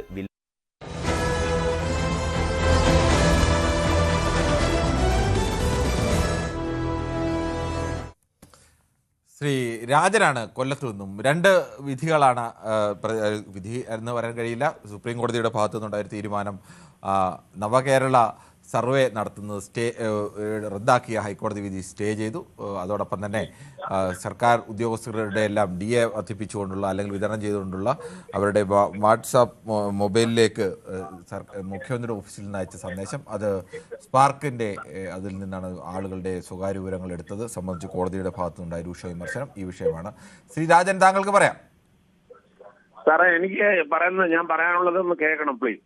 കാരണം ഈ രാവിലെ മുതൽ മൊബൈൽ തുറന്നാല് ഇൻഷുറൻസ് കമ്പനിക്കാർ വിളിക്കും. ഒത്തിരി ഇൻഷുറൻസ് വേണോ, അത് വേണോ, ഇത് വേണോ, ഹെൽത്ത് ഇൻഷുറൻസുകാർ വിളിക്കും, ലോൺ കൊടുക്കുന്ന ബാങ്കുകൾ വിളിക്കും. ഇവർക്കൊക്കെ ഈ നമ്പർ എവിടുന്നാ കിട്ടിയെന്ന് ഞങ്ങളാരും ചോദിക്കാറില്ല. അതുപോലെ തന്നെ ഈ ഇലക്ഷൻ എടുത്തപ്പോൾ പലരും പല മെസ്സേജ് വായിക്കാറുണ്ട്. എനിക്ക് തന്നെ 2 മെസ്സേജ് പലയിടത്തുനിന്ന് വന്നു. പിന്നെ ഇപ്രാവശ്യം അങ്ങനെ ചെയ്യണം, ഇങ്ങനെ ചെയ്യണമെന്നുണ്ട്. അതിനെന്താ കുഴപ്പമെന്നുള്ളത് എനിക്ക് മനസ്സിലാകുന്നില്ല. മൂന്നാമത്തെ പോയിന്റ് എന്ന് പറയുന്നത്, ബീഹാർ ഇലക്ഷൻ നടന്നപ്പോൾ BJP എല്ലാ സ്ത്രീകൾക്കും 10,000 രൂപ വെച്ച് കൊടുത്തു. എന്നിട്ട് 6 കോൺഗ്രസ്സുകാരുണ്ടായിരുന്നു. ഇപ്പൊ അവിടെ ആ 6 പേരും കൂടെ ചെന്ന് BJP ചേർന്നു. ഇപ്പൊ കോൺഗ്രസ് പട്ട 0-മായി. ഇപ്പം പിണറായി ഇങ്ങനെ 2 അയച്ചെന്ന് വിചാരിച്ചു വലിയ തെറ്റുമല്ലോ ആണ്. തീർച്ചയായിട്ടും പിണറായിയെ പിടിച്ചോണ്ട് പോയി കോർട്ടിൽ ഇട്ട് തൂക്കി കൊല്ലണമെന്നാണ് ഞാൻ പറയുന്നത്. വലിയ തെറ്റാണെങ്കിൽ ഇപ്പൊ ആൾക്കാർക്ക് എന്താ നഷ്ടം എന്നുള്ളത് എനിക്ക് മനസ്സിലാകുന്നില്ല. ശ്രീരാജൻ, ഒരു മിനിറ്റ്. താങ്കൾ ഈ പറഞ്ഞതിനകത്ത് ഈ തൂക്കിക്കൊല്ലോ മറ്റതൊക്കെ അവിടെ നിൽക്കട്ടെ. പിണറായി എന്നല്ല, ഏത് ഭരണാധികാരി ആയാലും ഒരു ആളിന്റെ സ്വകാര്യ വിവരങ്ങൾ സർക്കാരിലേക്ക് നൽകുന്ന ഡേറ്റ അത് മറ്റെന്തെങ്കിലും കാര്യത്തിന് വേണ്ടി ഉപയോഗിച്ചാൽ അത് ദുരുപയോഗമാണ്. അങ്ങനെ എൻ്റെ സ്വകാര്യമായ ഡേറ്റ, ഞാൻ നൽകുന്ന ഡേറ്റ ഒരാളിനും മറ്റൊരാൾക്ക് നൽകാൻ കഴിയില്ല. അത് ഇന്ത്യയുടെ നിയമമാണ്, ലോകത്തെ എല്ലാ രാജ്യങ്ങളിലെയും നിയമമാണ്. പ്രത്യേകിച്ച് ഇടതുപക്ഷത്തിന് ഈ ഡാറ്റ ഇങ്ങനെ മോഷ്ടിച്ചുകൊണ്ട് ഈ കുത്തകളൊക്കെ കാര്യങ്ങൾ ചെയ്തതിനെതിരെ അതിശക്തമായ നിലപാടുള്ള ഒരു പാർട്ടിയാണ്. അതുകൊണ്ട് അത് ചെയ്താൽ എനിക്ക് ഇൻഷുറൻസുകാർ മെസ്സേജ് അയക്കില്ല, അതുപോലെയല്ലേ ഇതും എന്ന് പറയുന്നതും തമ്മിൽ യാതൊരു ബന്ധവുമില്ല.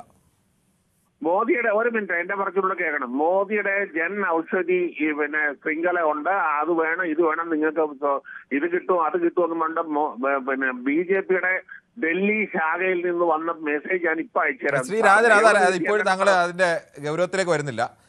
ഞാൻ പറഞ്ഞല്ലോ, പൊതുവായി കിട്ടുന്ന നമ്പറുകൾ പോലും പലപ്പോഴും ചിലപ്പോൾ ഈ ഡാറ്റ മോഷണത്തിലായിരിക്കും. പക്ഷെ അങ്ങനത്തെ ഒരു ഡാറ്റ മോഷണം വളരെ വേഗത്തിൽ നമുക്ക് പിടിക്കാൻ കഴിയില്ല. പക്ഷെ നിങ്ങൾ പർട്ടിക്കുലർ ആളുകൾ എങ്ങനെയാണ് പർട്ടിക്കുലർ ആളുകൾ സർക്കാർ ഉദ്യോഗസ്ഥർക്ക് മാത്രമായി ഒരു മെസ്സേജ് അയക്കുക?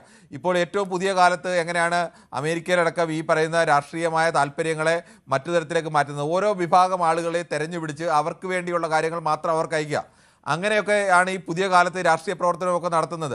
ഇതിനുവേണ്ടി ഡാറ്റയാണ് ഉപയോഗിക്കുന്നത്. ആ ഡാറ്റ കേരള സർക്കാരും അത്തരത്തിലേക്കുള്ള ഒരു വഴി സ്വീകരിച്ചു. അത് തെറ്റായ വഴിയാണ് എന്നാണ് ഹൈക്കോടതി ഇന്ന് പറഞ്ഞത്. അതിനെയും പൊതുവെ എല്ലാവരും അയക്കുന്ന ഈ മെസ്സേജുമായി കൂട്ടിക്കലർത്താനാവില്ല. CPM അങ്ങനെ മെസ്സേജ് അയക്കാം, യാതൊരു തെറ്റുമില്ല. ഞാൻ അത്രേ പറഞ്ഞുള്ളൂ. ആ മെസ്സേജ് തെറ്റാണോ ഇല്ലയോ എന്നുള്ളത് ഇപ്പൊ കോടതി പോയിട്ടുണ്ട്, സുപ്രീം കോടതി പറയട്ടെ അത് തെറ്റാണെന്ന്. ഓക്കെ, എനിക്ക് ഇത്രേ പറയാനുള്ളൂ. ശരി, ഓക്കെ. ശ്രീ തങ്കച്ചനാണ് പെരുമ്പാവൂരിൽ നിന്ന്. ശ്രീ തങ്കച്ചൻ, താങ്കൾ എങ്ങനെയാണ് ഈ നവകേരള സർവേ സംബന്ധിച്ച് സുപ്രീം കോടതി ഇപ്പോൾ സ്റ്റേ ചെയ്ത തീരുമാനത്തെ കാണുന്നത്? സാറേ, ഞാനേ ഇത് 2 കേസാണ് ഇപ്പൊ നമുക്ക് ഇന്ന് കാണുന്നത് രാവിലെ മുതൽ. ഒന്ന് ഡാറ്റയുടെ കേസും ഒന്ന് നമ്മുടെ സുപ്രീം കോടതിയിലെ ഹർജിയുടെ കേസും. ഈ 2 കേസാണ് നമ്മളിപ്പോ കാണുന്നത്. ഒന്ന് നമ്മളെ TV മ്യൂട്ട് ചെയ്യാത്തോണ്ടാണ് കൃത്യമായി സംസാരിക്കാൻ കഴിയാത്തത്. ശ്രീ തങ്കച്ചൻ, ശ്രീ ചന്ദ്രൻ നായരാണ് തിരുവനന്തപുരത്ത് നിന്ന്. ശ്രീ ചന്ദ്രൻ നായർ. മനസ്സിലായി. ഡാറ്റയിലെ കേസും നമ്മൾ മറ്റേ സുപ്രീം കോടതിയിലെ കേസുമാണല്ലോ ഇപ്പൊ ഇന്ന് നമ്മൾ മൊത്തം കണ്ടുകൊണ്ടിരിക്കുന്നത്. ഇതില് അല്ല, ഇത് സംസാരിക്കുന്ന തങ്കച്ചനാണോ അതോ? അതെ, തങ്കപ്പൻ. ഓക്കെ, ശരി, തങ്കപ്പൻ പറയാം. അത് 2 കേസ് ഒന്നുണ്ടായി, ഒന്ന് ഹൈക്കോടതിയിലും ഒന്ന് സുപ്രീം കോടതിയിലും. ശരി തങ്കപ്പൻ. ശ്രീ ചന്ദ്രൻ നായരാണ്. ശ്രീ ചന്ദ്രൻ നായർ, താങ്കൾ എങ്ങനെയാണ് ഈ കേരള ഹൈക്കോടതിയിലും സുപ്രീം കോടതിയിലും ഉണ്ടായ 2 സുപ്രധാന തീരുമാനങ്ങളെ കാണുന്നത്?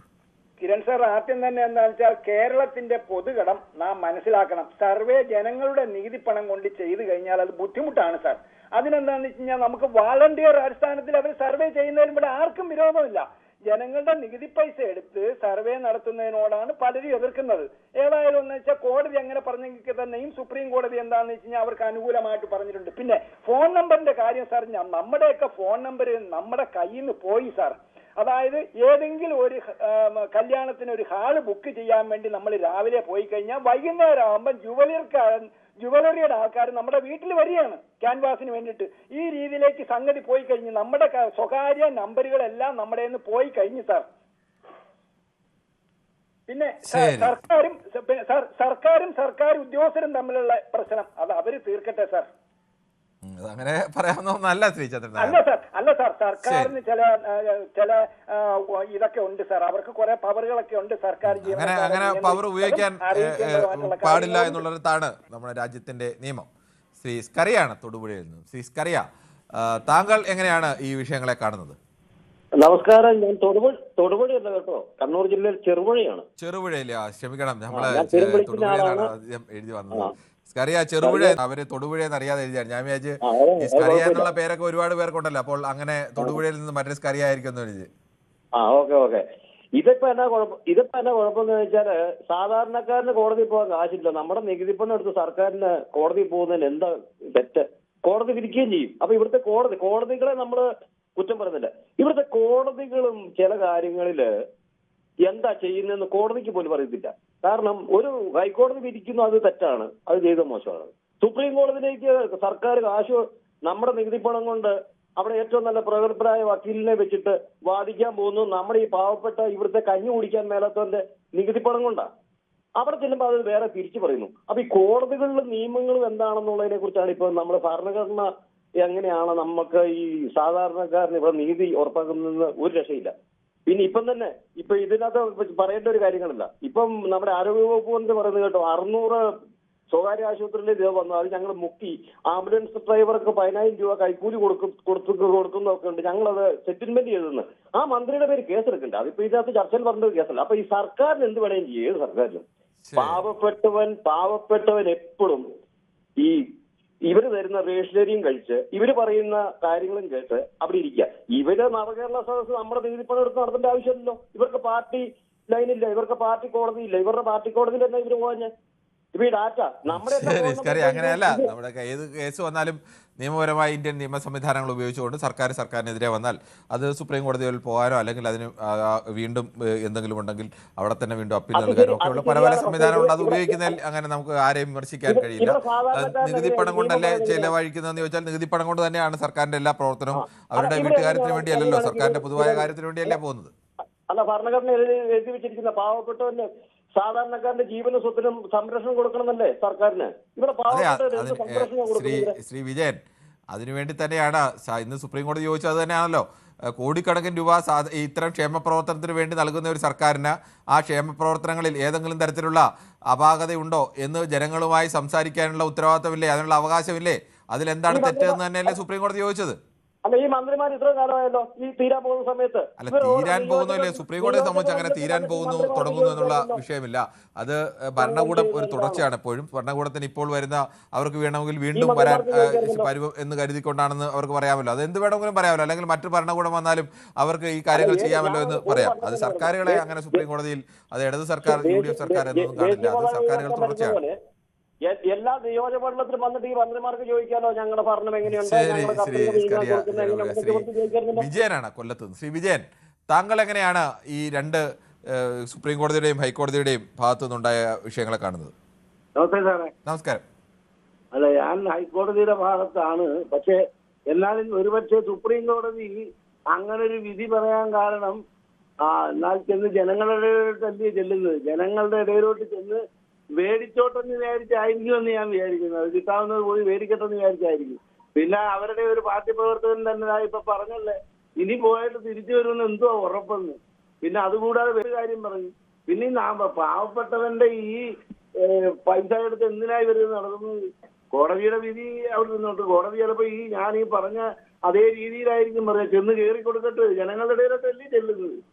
ആ മെസ്സേജുകൾ കണ്ടില്ലായിരുന്നു. ചെല്ലുന്നിടത്ത് അവരെടുത്ത് വളരെ സമാധാനമായിട്ട് അഥവാ അവർ ദേഷ്യപ്പെട്ടാലും അവരെ സമാധാനപ്പെടുത്തി ഇത്രയും പറയുമ്പോൾ തന്നെ അറിയാമല്ലോ അടുത്ത ഇലക്ഷൻ ഏപ്രിലിലെ റിസൾട്ട് ഒക്കെ വരുമ്പോഴത്തേക്ക് എന്താ സംഭവിക്കാൻ പോകുന്നത് കൃത്യമായിട്ട് മനസ്സിലാവും. ഞാൻ കോൺഗ്രസ്സുകാരനല്ലേ. ഓക്കെ. പിന്നെ ഏത് പാർട്ടിക്കാരനാണ്? ഞാനും ഒരു പാർട്ടി പ്രവർത്തകനാണ് സാറേ. അടുത്ത തവണ വിളിക്കുമ്പോൾ പറയാൻ സാറേ. അതെന്താ പറയാൻ കൊള്ളാത്ത പാർട്ടി ഏതെങ്കിലും ആണോ? ഇല്ല, ഞാൻ നല്ല സൂപ്പർ ആർഎസ്എസ്കാരനാണ്, BJP-കാരനാണ്. പിന്നെ അതൊക്കെ പറഞ്ഞൂടെ? അതല്ല ഞാൻ ചോദിച്ചത്. എനിക്ക് അന്നേരം മനസ്സിലായത്. ശരി, പാർട്ടി പറയുന്നില്ല, കോൺഗ്രസ്സുകാരനല്ല, CPM-നെ ഇത്രയൊക്കെ പറയുമ്പോൾ നമുക്ക് ഊഹിക്കാമല്ലോ. ശരി ശ്രീ വിജയൻ, കൊല്ലം. ശ്രീ ഫാദർ സാമുവലാണ് കോഴിക്കോട് നിന്ന്. ഫാദർ സാമുവൽ, താങ്കൾ എങ്ങനെയാണ് ഈ വിഷയത്തെ സമീപിക്കുന്നത്? ഒന്നാമത് കണക്ഷൻ കിട്ടാൻ ഭയങ്കര പ്രയാസമുണ്ട്. നമുക്ക് ഒരുപാട് ആളുകൾ വിളിക്കുന്നതല്ലേ, പ്രത്യേകിച്ച് ഇത്തരം രാഷ്ട്രീയ വിഷയങ്ങളൊക്കെ വരുമ്പോൾ ഒരുപാട് ആളുകൾ ഇങ്ങനെ വിളിച്ചുകൊണ്ടേയിരിക്കും. അതുവരെ കിട്ടാൻ പ്രയാസവും. ഞാൻ പറയാൻ വരുന്നത്, കോടതി വിധികൾ ഹൈക്കോർട്ടായാലും സുപ്രീം കോർട്ടായാലും ചിലത് അനുകൂലമാവും, ചിലത് പ്രതികൂലമാവും. അത് സ്വാഭാവികം. പക്ഷേ പ്രതികൂലമാകുമ്പോൾ സുപ്രീം കോടതിയിൽ പോകാൻ അവർക്ക് പൈസയുണ്ട്, ഖജനാവിന് പൈസ ഉണ്ടല്ലോ, എടുത്തിട്ട് പോകും. ഇതൊക്കെ സാധാരണ നടക്കുന്ന കാര്യങ്ങളാണ്. പക്ഷെ എനിക്ക് പറയാനായിട്ടുള്ളത്, ഏതൊരു സർക്കാർ ആയാലും ഭവന സന്ദർശനായാലും ഇങ്ങനെയുള്ള ഡാറ്റ കളക്ഷൻ ആയാലും അല്ലെങ്കിൽ അവരുടെ കാര്യങ്ങൾ പറയുന്നതായാലും ഇതൊക്കെ ഭരണത്തിന്റെ ആരംഭഘട്ടത്തിലായാൽ നല്ലത്. ഒന്നത്. രണ്ടാമത്, ജനത്തിന് പ്രയോജനമുള്ള കാര്യങ്ങൾ വേണം അവർ പിന്നെ ഇങ്ങനെ കൊണ്ടുവരാൻ തക്കവണ്ണം. ജനത്തിന് പ്രയോജനകരമാണോ എന്നാൽ നമുക്ക് സ്വാഗതം ചെയ്യാം.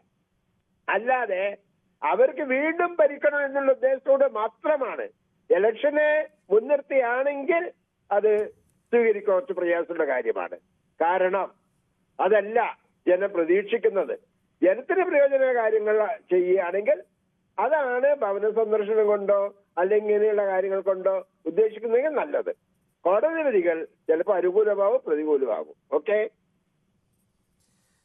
ശരി, താങ്കളുടെ അഭിപ്രായം വളരെ വ്യക്തമാണ്. ശ്രീ ഉണ്ണികൃഷ്ണനാണ് പാലോട് നിന്നാണ് വിളിക്കുന്നത്. ശ്രീ ഉണ്ണികൃഷ്ണൻ. അതെ, പാലോട് നിന്ന് ഉണ്ണികൃഷ്ണനാണ് സാർ. ശരി, ഓക്കെ. പാലോട് നിന്ന് ഉണ്ണികൃഷ്ണൻ. നമുക്ക് പോത്തങ്കോട് നിന്ന് ഒരു ഉണ്ണികൃഷ്ണൻ നമ്മളെ സ്ഥിരമായി വിളിക്കുന്ന ഉണ്ണികൃഷ്ണനുണ്ട്. ശ്രീ പാലോട് നിന്നുള്ള ഉണ്ണികൃഷ്ണൻ, താങ്കൾ പറഞ്ഞോളൂ. സാറേ, ഞാനൊരു കെയർ ടേക്കറാണ്. 94 74 വയസ്സുള്ള 2 വൃദ്ധന്മാരെ ആരും ആശ്രയമില്ലാത്തവരെ നോക്കുന്നതാണ്. അവർക്ക് പൂർണ്ണമായും ബ്ലൈൻഡാണ് ഒരാള് അത്യാവശ്യം ബുദ്ധി മാന്ദ്യം സംഭവിച്ച ഒരാളാണ്. പക്ഷേ അവർക്ക് ഈ ഫോൺ നോക്കാനോ സംസാരിക്കാനോ കഴിയില്ല. അങ്ങനെ എന്റെ ഫോണിലാണ് ഞാൻ അവർക്ക് 4 മാസങ്ങൾക്ക് മുമ്പ് ഞാൻ ഈ പെൻഷൻ എടുത്തു കൊടുത്തത്. പറഞ്ഞോളൂ. അങ്ങനെ ഞാൻ എടുത്തു കൊടുത്തപ്പോ ഈ 4 മാസം കൊണ്ട് അവർക്ക് കൃത്യമായി പെൻഷൻ കിട്ടണോണ്ട് 1600 രൂപയായിരുന്നു, 2000 രൂപ അവർക്ക് പെൻഷൻ കിട്ടി. അങ്ങനെ എനിക്കൊരു മെസ്സേജ് വന്നു. സാർ, ഞാനൊരു സാധാരണക്കാരനാണ്, എന്റെ ഡാറ്റ എങ്ങനെ ചോർത്തി എന്നെ എങ്ങനെ നശിപ്പിക്കും സാർ? എനിക്കത് മനസ്സിലാവണില്ല. ശരി, ഓക്കെ. താങ്കൾ അങ്ങനെ എന്താണെന്ന് ഞങ്ങളുടെ എനിക്ക് വ്യക്തമായില്ല. ശ്രീ സലീമാണ് മലപ്പുറത്ത്. ശ്രീ സലീം, നമസ്കാരം. നമസ്കാരമുണ്ട്. മലപ്പുറത്ത് എവിടെ നിന്നാണ് വിളിക്കുന്നത്? അതെ അതെ, മലപ്പുറം പാണക്കാട്. പാണക്കാട് നിന്ന്. ഓക്കെ, പറഞ്ഞോളൂ. പിന്നെ ഈ നമ്മുടെ സ്വകാര്യത എന്ന് പറയുന്നത് വെറും ഒരു ഊതി വീർപ്പിച്ച ബലൂൺ മാത്രമാണ്. ഇന്നത്തെ കാലത്ത് അതിന് യാതൊരു പ്രാധാന്യമില്ല. കാരണം എല്ലാവരുടെ കയ്യിലും നമ്മളെ ഡാറ്റ ഉണ്ട്. അതിനെക്കുറിച്ച് നമ്മൾ പറഞ്ഞിട്ട് കാര്യമില്ല.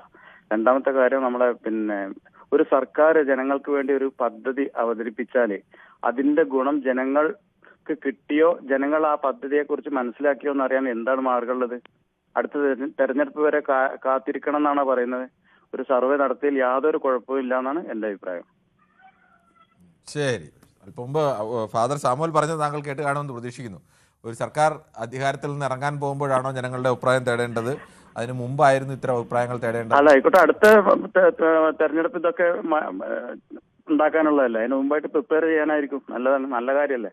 ശരി, ഓക്കെ. എന്ത് കാര്യം വേണ്ടായിക്കോട്ടെ, അതൊക്കെ നടക്കുകയോ നടക്കാതിരിക്കുകയോ ചെയ്തോട്ടെ. ശ്രീരാജനാണ് പയ്യോളിയിൽ നിന്നും. ശ്രീരാജൻ, താങ്കൾക്ക് പറയാം. Good evening sir. Good evening സാറേ. ഈ കേസിന് ഇങ്ങനെ തുടർച്ചയായിട്ട് കേസിന് ഇങ്ങനെ പൈസ ചെലവാക്കുന്ന പൈസ ഇവിടുത്തെ ദരിദ്രമായ ജനങ്ങൾക്ക് വേണ്ടിയിട്ട് ഉപയോഗിക്കാൻ വേണ്ടിയിട്ടല്ലേ ഗവൺമെന്റ് നോക്കണ്ടേ? ശ്രീരാജൻ, ഈ ദരിദ്രമായ ജനങ്ങൾക്ക് വേണ്ടി ഉപയോഗിക്കുക എന്നൊക്കെ പറഞ്ഞാൽ ഈ കേസിനൊക്കെ വേണ്ടി അതൊരു ബാലിശമായ വാദം മാത്രമാണ്. നമുക്ക് പലപ്പോഴും കേസിന് വേണ്ടി ചിലപ്പോൾ ഞാൻ പറയട്ടെ, കേസിന് വേണ്ടി കൂടിയാൽ 5-6 കോടി രൂപ ആയിരിക്കും ചിലപ്പോൾ. ഞാൻ എക്സാറേറ്റ് പറയുകയാണ്, അത്രയും കോടി രൂപ ആയിരിക്കും. ഈ കേസൊന്നും അത്രയും കോടിയൊന്നും ആവില്ല. അങ്ങനെ ചെലവഴിക്കുന്നു. 5-6 കോടി രൂപ കൊണ്ട് ഈ കേരളത്തിലെ മുഴുവൻ പേരുടെ ദാരിദ്ര്യം മാറ്റാനോ മറ്റോ നടക്കാതെ ഇതിനെല്ലാം ഒരുമിച്ച് പോകേണ്ടതാണ്. ഒരു സർക്കാർ ആകുമ്പോൾ കേസ് വന്നാൽ കേസ് നടത്തേണ്ടി വരും. അല്ലാതെ ഒരു കേസ് വരുമ്പോൾ കേസിന് ഞങ്ങൾ പൈസ ചെലവാകും എന്ന് പറഞ്ഞ് കേസിന് മാറി നിൽക്കാൻ കഴിയും. ഇങ്ങനെ വക്കീലിനെ കൊടുത്തിട്ടാണ് ഭരണം നടത്തേണ്ടത്. ഈ ഇത് തട്ടിപ്പല്ലേ? അതിനെന്താണ് ശ്രീരാജൻ കുഴപ്പം? ഒരു സർക്കാർ കേസ് വന്നാൽ സുപ്രീം കോടതിയിൽ പോകുമ്പോൾ കൊള്ളാവുന്ന വക്കീൽ, അതിന് ഏത് സർക്കാരായാലും കൊള്ളാവുന്ന കൂടുതൽ പണം കൊടുത്ത് ചിലപ്പോൾ നല്ല വക്കീലിനെ ഇറക്കേണ്ടി വരും. അതൊക്കെ സ്വാഭാവികമാണ്. അല്ല, കോടികൾ ചെലവാക്കുമ്പോ ഇത് പാവപ്പെട്ട അതിനെന്താണ് കുഴപ്പം? പാവപ്പെട്ട പൈസ പാവപ്പെട്ട ജനങ്ങൾക്ക് വേണ്ടി തന്നെയല്ലേ കോടികൾ ചെലവഴിക്കുന്നത്? പാവപ്പെട്ട എന്നാ പിന്നെ ക്ഷേമം നിധി ബോർഡിലെ പൈസ എത്ര ബാക്കിയുണ്ട്? ശ്രീരാജൻ, അതൊന്നുമല്ല. ഇപ്പോഴെന്തിനാണ് സർവേ നടത്തുന്നത്? ഞാൻ അതിന്റെ ഏതെങ്കിലും രാഷ്ട്രീയത്തിന്റെ പറയല്ലേ, ഏത് രാഷ്ട്രീയ പാർട്ടി ഭരിച്ചോട്ടെ, ആ സർക്കാരിനെതിരെ ഒരു വിധി വന്നാൽ ആ നാട്ടിലെ ജനത്തിന്റെ എതിരെ കൂടിയാണ്. അപ്പോൾ ആ വിധിക്ക് അനുകൂലമായ വിധി ഉണ്ടാക്കാൻ വേണ്ടി അവർ സുപ്രീം കോടതിയെ സമീപിക്കും. ചിലപ്പോൾ തോറ്റുപോകും, ചിലപ്പോൾ ജയിക്കും. അതൊക്കെ സ്വാഭാവികമാണ്. അതിന് പണം ചെലവാകും. അതിന് പണം ചെലവാകുന്നതുകൊണ്ട് ആ പണം ഒന്ന് ഒഴിവാക്കി കണ്ടാൽ മറ്റു കേരളത്തിലെ പ്രശ്നങ്ങളെല്ലാം പരിഹരിക്കാന്നൊക്കെ പറയുന്നതിൽ ഒരു കാര്യമില്ല. സാർ, ഗവൺമെന്റിന്റെ പൈസല്ല, എത്ര കൊലക്കേസിന് ഗവൺമെന്റിന്റെ പൈസ എടുത്തിട്ട് പോയിന്ന്? ശ്രീരാജൻ, ഏത് പൈസ എടുക്കുന്നതായാലും സർക്കാരിന് ചെയ്യേണ്ട ഉത്തരവാദിത്തങ്ങൾ അവർക്ക് ചെയ്യേണ്ടി വരും. അത് ഏത് സർക്കാരായാലും ചെയ്യേണ്ടി വരും. വന്ന കേസിന് സർക്കാരാണോ കോടതി പോണ്ടേ? ഈ കേസിന് പിന്നെ സർക്കാരല്ലാതെ ആരാ കോടതി പോകേണ്ടത്? ഈ കേസല്ല, പല കേസിന് കോടതിയിലേക്ക് പല കേസല്ല ചർച്ച ചെയ്യുന്നത്. ഈ കേസിന് പോകേണ്ട സർക്കാരല്ല, വേറെ ആരാ? സർക്കാർ സർക്കാർ പോയത് പിന്നെ അത് അഡ്വക്കേറ്റ് എന്താന്ന് പിന്നെ വലിയ കോൺഗ്രസിന്റെ നേതാവാണല്ലോ അയാള്. കപിൽ സിബൽ, എന്താ അയാളെ പേര്? കപിൽ സിബൽ. അയാൾക്ക് എത്ര കോടിയാണ് ഒരു സിറ്റിങ്ങിന്? എത്ര ലക്ഷങ്ങളാണ്? എത്ര കോടിയാണെന്ന് വെച്ചാൽ അത് കൊള്ളാവുന്ന വക്കീലാകുമ്പോൾ ചിലപ്പോൾ അങ്ങനെ കൊടുക്കേണ്ടി വരും. അങ്ങനെയല്ലേ ചെയ്യേണ്ടത്? ഒരാളെ കൊണ്ട് സുപ്രീം കോടതി പോകാൻ കഴിയുമോ? പാവപ്പെട്ടവന്റെ നീതി പണം എടുത്തിട്ട് ആ പാവപ്പെട്ടവന്റെ കാര്യങ്ങൾക്ക് വേണ്ടി നിൽക്കും സർക്കാരുകൾക്കെല്ലാം അങ്ങനെ ചെയ്യേണ്ടി വരും. ശ്രീരാജൻ, അല്ല സാറേ, ഇത് പറയുന്നത് അങ്ങനെ 3.5 ലക്ഷം ജനങ്ങൾക്ക് ഇപ്പം കുടിശ്ശിക ബാക്കിയായിട്ട് 16 മാസം കുടിശ്ശിക ബാക്കിയാ. 3.5 ലക്ഷം ജനങ്ങൾക്ക് കെട്ടിട നിർമ്മാണ തൊഴിലാളി 16 മാസം പൈസ ബാക്കിയാ. ആ 3.5 ലക്ഷങ്ങൾക്ക് ഈ പൈസ കൊടുത്തിട്ടുണ്ടെങ്കിൽ ആ 3.5 ലക്ഷം വോട്ട് പേർക്ക് വരൂലേ? ശരി, എന്തായാലും 3 ലക്ഷം പേർക്കുള്ള കുടിശ്ശിക എനിക്കറിയില്ല. അതിനെക്കുറിച്ച് അന്വേഷിക്കാം. 3 ലക്ഷം പേർക്ക് കുടിശ്ശികയുള്ളതായിട്ട് പ്രതിപക്ഷം തന്നെ ഇതുവരെ എവിടെയും പറഞ്ഞ് ഞാൻ കേട്ടിട്ടില്ല. അല്ല, ഞാൻ പറയല്ല, 3 ലക്ഷം പേർക്ക് പെൻഷൻ കുടിശ്ശിക ഉണ്ടെങ്കിൽ സ്വാഭാവികമായും കേരളത്തിലെ പ്രതിപക്ഷം അതൊരു പ്രധാനപ്പെട്ട വിഷയമായി ഉന്നയിച്ചേരെ. അതെനിക്കറിയില്ല, ഞാനത് പ്രതിപക്ഷത്തിന് ഇത് നിഷ്പക്ഷമായിട്ട് പറയുമോ? പ്രതിപക്ഷം രാഷ്ട്രീയ പാർട്ടിക്കാർ. രാജൻ, ഞാൻ പറഞ്ഞല്ലോ, എനിക്ക് കൃത്യമായി അതിന്റെ കണക്കറിയില്ല. ഞാൻ രാജൻ പറഞ്ഞതിനെ തള്ളിക്കളയുന്നില്ല. ഞാനൊരു കോമൺ ലോജിക്ക് ഉപയോഗിച്ചാണ് 3.5 ലക്ഷം പേർക്ക് 16 മാസത്തെ പെൻഷൻ കുടിശ്ശിക ഉണ്ടായിരുന്നുവെങ്കിൽ സ്വാഭാവികമായും കേരളത്തിലെ പ്രതിപക്ഷ പാർട്ടികൾ ഇത് ഉന്നയിച്ചേനെ. അത് എനിക്ക് കൃത്യമായി കണക്കറിയാത്തൊരു കാര്യം, അല്ലെങ്കിൽ ഞാൻ പരിശോധിച്ചിട്ട് വേണമെങ്കിൽ ഇപ്പോൾ പറയാം. അതിനുള്ള സമയമില്ല, അതുകൊണ്ടാണ് പരിശോധിച്ചിട്ട് നിർമ്മാണ തൊഴിലാളികൾക്ക് 3.5 ലക്ഷം പേരുണ്ടോ, 3.5 ലക്ഷം പേർക്ക് 16 മാസം കുടിശ്ശിക ഉണ്ടോ, അതറിയാതെ എങ്ങനെയാണ് ഞാൻ പറയുന്നത്? ശരി, ഓക്കെ. എന്നാൽ നമുക്ക് ഇനി സമയം അവസാനിക്കാൻ പോകുന്നത് ഡെന്നിസ് കൂടിയുണ്ട്, കോട്ടയത്ത് നിന്നാണ്. ശ്രീ ഡെന്നിസ്, താങ്കളുടെ അഭിപ്രായം വേഗത്തിൽ പറയാം. നമ്മുടെ സർക്കാർ നടത്തുന്ന ജനകീയ നടപടികൾ വളരെയധികം അഭിനന്ദനങ്ങൾ അർഹിക്കുന്ന ഒരു കാര്യമാണ്. കാര്യം ജനക്ഷേമ പ്രവർത്തനങ്ങൾ കൂടുതൽ ജനങ്ങളിലേക്ക് എത്തുന്നുണ്ടെന്നുള്ളത് സർവേയിലൂടെയും മറ്റും ചെയ്യുന്നത് കൊണ്ട് യാതൊരു വിധ തെറ്റുമില്ല. ഓക്കെ, ശരി, താങ്കളുടെ അഭിപ്രായം വളരെ വ്യക്തമാണ്. എന്തായാലും ഈ വിഷയത്തിൽ രണ്ട് കൂട്ടർക്കും ഒരേപോലെ പറയാൻ കഴിയുന്ന വിഷയമാണ് ഇന്നെടുത്ത്. ഒന്ന് കേരള സർക്കാരിൻ്റെ ഒരു ഭാഗത്തു നിന്ന് സർക്കാരിൻ്റെ ജയമെന്ന് പറയാൻ മറ്റു ഭാഗത്ത് സർക്കാരിൻ്റെ തിരിച്ചടി നേരിട്ടതുമായി ബന്ധപ്പെട്ട്. പക്ഷേ ഖേദകരമെന്ന് പറയട്ടെ, പലപ്പോഴും വിഷയങ്ങൾ സമീപിക്കുമ്പോൾ ചിലരെങ്കിലും അതിനെ ബാലിശമായ രീതിയിലൊക്കെയാണ് എടുക്കുന്നത്. ഓരോ സർക്കാരിൻ്റെ പ്രവർത്തനം എങ്ങനെയാണ്, സർക്കാർ എങ്ങനെയാണ് ഓരോ കാര്യങ്ങൾ ചെയ്യുന്നത്, അതിൽ ഏത് സർക്കാർ മാറി വന്നാലും അത്തരം കാര്യങ്ങളൊക്കെ ഹൈക്കോടതിയിൽ നിന്ന് എതിരായിട്ടൊരു വിധി ഉണ്ടായാൽ സുപ്രീം കോടതിയിൽ പോകേണ്ടി വരും. അതുകൊണ്ട് ഹൈക്കോടതിയിൽ നിന്ന് എതിരായ വിധി ഉണ്ടാകുന്ന സുപ്രീം കോടതി ഇപ്പോൾ ഈ കേസിൽ വിജയിച്ചു, എല്ലാ കേസിലും ജയിക്കണമെന്നില്ല, ചിലപ്പോൾ പരാജയപ്പെടും. അതുകൊണ്ട് പരാജയപ്പെട്ടതുകൊണ്ട് നിങ്ങൾ എന്തിനാണ് സുപ്രീം കോടതി വരെ പോയത് എന്നുള്ള ചോദ്യത്തിന് കാര്യമായ അർത്ഥമില്ല. അത് ഏത് സർക്കാരുകൾക്കായാലും അവരവരുടെ കാര്യത്തിന് അംഗീകരിപ്പിക്കാൻ വേണ്ടി അങ്ങനെയൊക്കെ ചെയ്യേണ്ടി വരും. എന്തായാലും അതിനെ വിമർശിക്കാനുള്ള അവകാശം സ്വാഭാവികമായും ജനങ്ങൾക്കുണ്ട്, അതാവും ഉപയോഗിച്ചതെന്ന് കരുതുന്നു. എന്തായാലും നാളെയും ഇതേ സമയം ന്യൂസ് 18 പൊതുവേദി മറ്റൊരു വിഷയവുമായി.